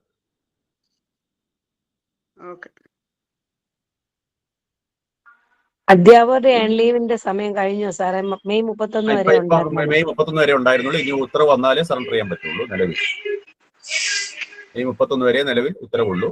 അതുകൊണ്ട് തന്നെ ആരും ഏൺ ലീവ് സാങ്ഷൻ ചെയ്ത് കിടക്കരുത്, ബില്ല് ചെയ്യാൻ പറ്റില്ല. അങ്ങനെ ചെയ്യുന്ന കേസുകളാണ് നേരത്തെ പറഞ്ഞതുപോലെ പ്രശ്നം വന്നിട്ടുള്ളത്. സാറേ, പ്രൈമറി HMസിന് നമ്മൾ HM ചാർജ് എടുക്കുന്ന അന്ന് മുതൽ തന്നെ ഏൺ ലീവിന്റെ ഇല്ല, ആ ജൂൺ 1 പോലെ കിട്ടും. ഇപ്പം ജൂലൈയിലോ ഓഗസ്റ്റിലോ സെപ്റ്റംബറിലോ നമ്മൾ വന്നാലും കഴിഞ്ഞ വെക്കേഷൻ തീരുന്നതിന്റെ പിറ്റേന്ന് പോലെ നമുക്ക് സറണ്ടറിന് അർഹതയുണ്ട്. ഈ മെഡിസെപ്പുമായിട്ട് ബന്ധപ്പെട്ടിട്ട് എന്റെ 2 സ്റ്റാഫിന്റെ അപ്പോയിന്റ്മെന്റ് അപ്രൂവൽ ആയത് ഈ മാർച്ച് 13-ാം തീയതി ആയിരുന്നു. അപ്പൊ ഏപ്രിൽ മാസത്തിൽ അവരുടെ ശമ്പളം പ്രോസസ് ചെയ്യാൻ ശ്രമിക്കുമ്പോൾ അവരോട് മെഡിസെപ്പ് ID വേണം പറയാം. മെഡിസെപ്പ് ID എടുത്ത് നമ്മൾ ക്രിയേറ്റ് ചെയ്തു. പക്ഷെ അപ്പൊ അവർക്ക് മെഡിസെപ്പ് ഡിഡക്ഷൻ സ്വാഭാവികമായിട്ട് വരികയാണ്, അത് മാറ്റാൻ നിവർത്തിയില്ല. മാറ്റാൻ പറ്റില്ലല്ലോ. അപ്പൊ അവർക്ക് മെഡിസെപ്പ് അവർ പ്രൊഫഷണലി അപ്രൂവ്ഡ് ആണ്. പ്രൊഫഷണലി അപ്രൂവ്ഡ് ആയവർക്ക് മെഡിസെപ്പ് വേണ്ടെന്നൊരു ഓർഡർ ഉണ്ട്. പ്രൊഫഷണലി അപ്രൂവ്ഡ് ആണെങ്കിൽ മെഡിസെപ്പ് ഇല്ല. അങ്ങനെയാണെങ്കിൽ സ്പാർക്കിൽ പ്രൊഫഷണൽ ആണ് കൊടുക്കേണ്ടത്, സ്റ്റേറ്റ് സബോർഡിനേറ്റ് അല്ല കൊടുക്കേണ്ടത്. നമ്പർ ക്രിയേറ്റ് ചെയ്തപ്പോ നമ്പർ ക്രിയേറ്റ് ചെയ്യുമ്പോൾ അവിടെ സ്റ്റേറ്റ് സബോർഡിനേറ്റ് കൊടുക്കരുത്, പ്രൊഫഷണൽ ആയിരിക്കണം കൊടുക്കേണ്ടത്. അങ്ങനെയാണെങ്കിൽ പ്രശ്നമില്ല. അതുപോലെ സാർ, ഈ മെഡിസെപ്പിലെ നമ്മള് 25 ഇയേഴ്സ് ഓൾഡ് കുട്ടികളുടെ പുറത്താവുമല്ലോ. അപ്പൊ ഈ ഡിസേബിൾ ആയിട്ടുള്ള പുറത്താവുള്ളൂ. അടുത്ത വർഷം അടുത്ത മെഡിസെപ്പ് പുതുക്കുമ്പോഴേ പുറത്താവുള്ളൂ. അല്ല സാർ, അന്നേരം ഈ ഡിസേബിൾ ആയിട്ടുള്ള കുട്ടികളുണ്ടെങ്കിൽ അതിന് നമുക്കിനി എന്ത് ചെയ്യാൻ പറ്റുമോ ആഡ് ചെയ്യാൻ? അതിന് ആഡ് ചെയ്യാൻ 25 വയസ്സാണ് ലിമിറ്റ് പറഞ്ഞിരിക്കുന്നത്. ഡിസേബിൾഡ് ആണെങ്കിൽ അല്ലെങ്കിലും 25 വയസ്സ് കഴിഞ്ഞ മക്കളെ പറ്റില്ല. പെൻഷൻകാർക്ക് അച്ഛനെയും അമ്മയും പറ്റില്ല, മക്കളെയും പറ്റില്ല. അല്ല, ഈ ഡിസേബിൾ ആയിട്ടുള്ള കുട്ടികളെ പറ്റുമെന്ന് ഇങ്ങനെ ഒരു ഓർഡർ എന്ന് പറഞ്ഞാണെങ്കിൽ അതിനകത്ത് ഡിസേബിൾഡ് അതിനകത്ത് എസ്ഒറിന് ചോദിക്കുന്നത് എസ് കൊടുത്ത് നോക്കിയിട്ട് പറ്റും നോക്കും. നമ്മളെ മെഡിസെപ്പിന്റെ സൈറ്റിനകത്ത് നമ്മളെ ഡീറ്റെയിൽസ് എഡിറ്റ് ചെയ്യുമ്പോൾ അവിടെ ഡിസേബിൾഡ് ആണോ ഇല്ലയോ എന്നുള്ള ചോദ്യമുണ്ട്. അവിടെ അങ്ങനെയാണെങ്കിൽ എസ് കൊടുക്കണം. അല്ല, എസ് കൊടുത്തെങ്കിലും ആഡ് വന്നില്ല, അതാ സാറേ ചോദിച്ചത്. ഇല്ല, അത് അവർ അപ്രൂവ് ചെയ്താലേ ആഡ് ആവുള്ളൂ. ഓക്കെ ഓക്കെ പുതിയ നോമിനിയെ നമ്മൾ ആഡ് കൊടുത്താൽ അവർ അപ്രൂവ് ചെയ്യണം. Okay okay okay. സാറേ മുൻപൊന്ന് പറഞ്ഞ കാര്യമാണ്, അതായത് ഹിന്ദി ഒരു ടീച്ചർ പറഞ്ഞില്ലേ, പാർട്ട് ടൈം ഹിന്ദി ടീച്ചറിനെ ഡെയിലി വേജ് അപ്പോയിന്റ്മെന്റ് നടത്തിയിട്ട് ഞാൻ ജോയിൻ ചെയ്ത സ്കൂളിൽ കഴിഞ്ഞ വർഷം ഇതുപോലെ 3 ദിവസത്തേക്ക് മാത്രമാണ് അവരെ ഒപ്പിടാൻ അനുവദിച്ചിട്ടുള്ളൂ. അപ്പൊ അത് തന്നെ തുടരണം എന്നുള്ള രീതിയിലാണ് ഇപ്രാവശ്യം ആ ടീച്ചർ ഉണ്ട്. അപ്പം 3 ദിവസം അവർ ഫുൾ ഡേ ആണ് ജോലി ചെയ്യുന്നതെങ്കിൽ അവർക്ക് പെർമനന്റ് അല്ല, ഫുൾ ഡേയുടെ കഴിഞ്ഞ കൊല്ലത്താണെങ്കിൽ 1020 രൂപയുടെ ബേസിക് ആണ് അങ്ങനെ മാറി കൊടുക്കേണ്ടത്. പാർട്ട് ടൈമിന്റെ ബേസിക് പേ അല്ല. 3 ദിവസം ഫുൾ ഡേ ആണ് അവര്. അല്ലാതെ 5 ദിവസം ഉച്ച വരെയാണ് അവർക്ക് വർക്ക് ചെയ്യേണ്ടത്. 5 ദിവസം ഉച്ച വരെ ആകുമ്പോൾ പാർട്ട് ടൈമിന്റെ ശമ്പളം അവർക്ക് 5 ദിവസവും മാറിക്കൊടുക്കാം. ഒരു തടസ്സവും ഇല്ല. അതുമായി ബന്ധപ്പെട്ട് വിവരാവകാശ മറുപടി തന്നെ ഗവൺമെന്റിൽ നിന്നുള്ളതുണ്ട്. നമുക്ക് അതൊന്ന് ഗ്രൂപ്പിലേക്ക് ഒന്ന് ഷെയർ ചെയ്യാവോ സാറേ? ഓക്കെ ശരി സാർ, താങ്ക് യു.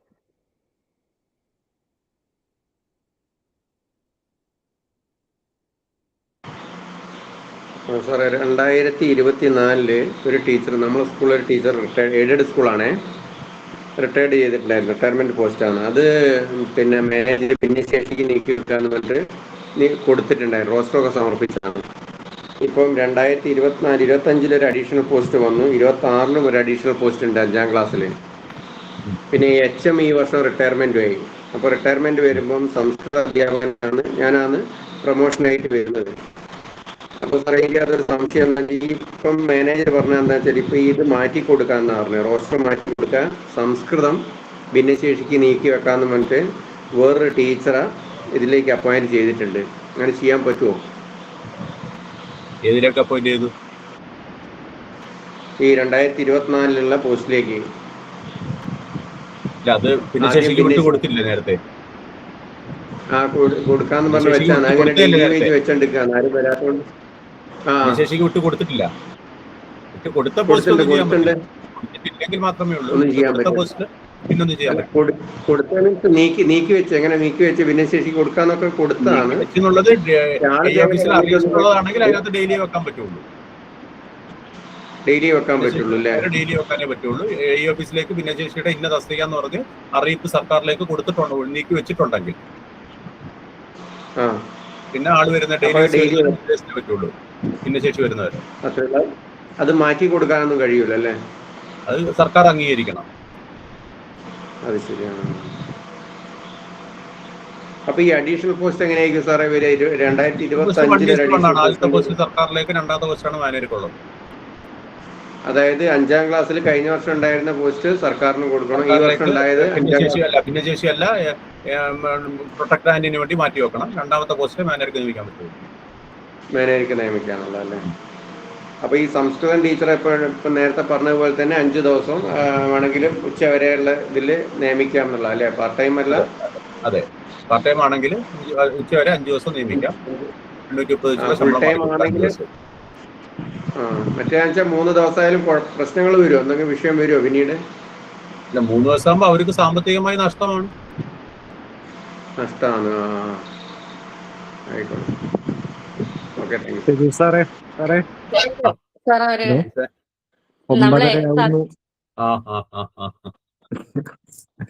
ഇനി കുറച്ച് നമുക്ക് ഗ്രൂപ്പുകൂടെ പ്രയോജനപ്പെടുത്തി മുന്നോട്ട് പോകാൻ തോന്നുന്നു. അതെ അതെ അതെ, ഇങ്ങനെയുള്ള സംശയങ്ങളൊക്കെ നമുക്ക് ഗ്രൂപ്പുകളിൽ തീർക്കുന്നതായിരിക്കും നല്ലത്. സംശയങ്ങൾ ഗ്രൂപ്പിൽ ചോദിച്ച് നമുക്ക് മുമ്പോട്ട് പോകാം.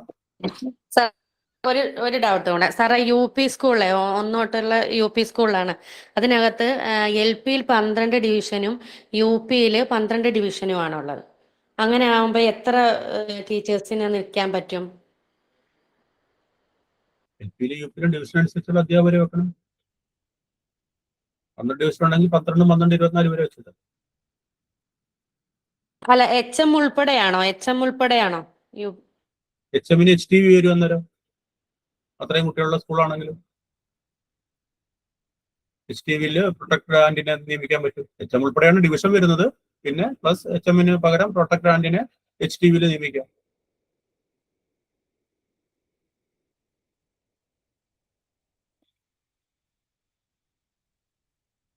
ഓക്കെ സാറേ. ഓക്കെ, നമുക്ക് ഈ ഗൂഗിൾ മീറ്റ് തൽക്കാലം ഇവിടെ വൈൻഡപ്പ് ചെയ്യാൻ സമയമായി എന്ന് കരുതുന്നു. കാരണം 1.5 മണിക്കൂറോളമായി നമ്മളിത് റെക്കോർഡ് ചെയ്യുന്നുണ്ട്. ഇതിന്റെ റെക്കോർഡഡ് വെർഷൻ നമ്മൾ പിന്നീട് ഷെയർ ചെയ്ത് ലിങ്ക് ഷെയർ ചെയ്യും.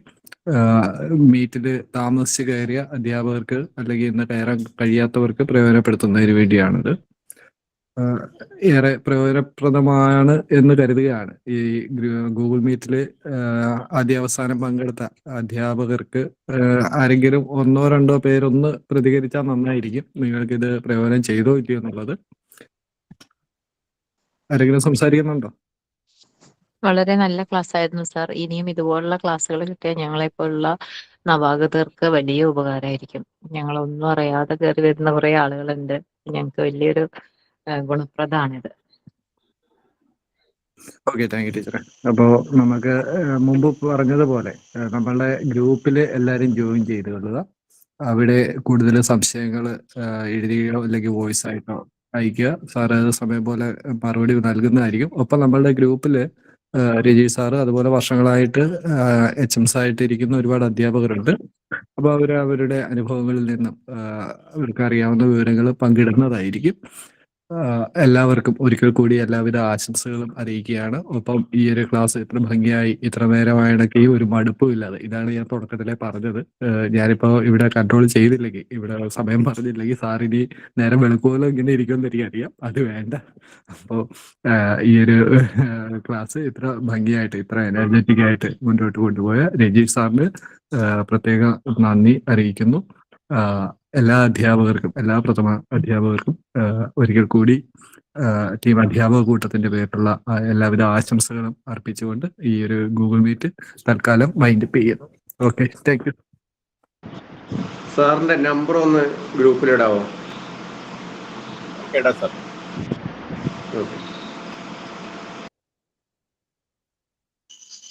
Okay, thank you sir. Thank you sir. Thank you sir. Thank you sir. Thank you sir. Thank you sir.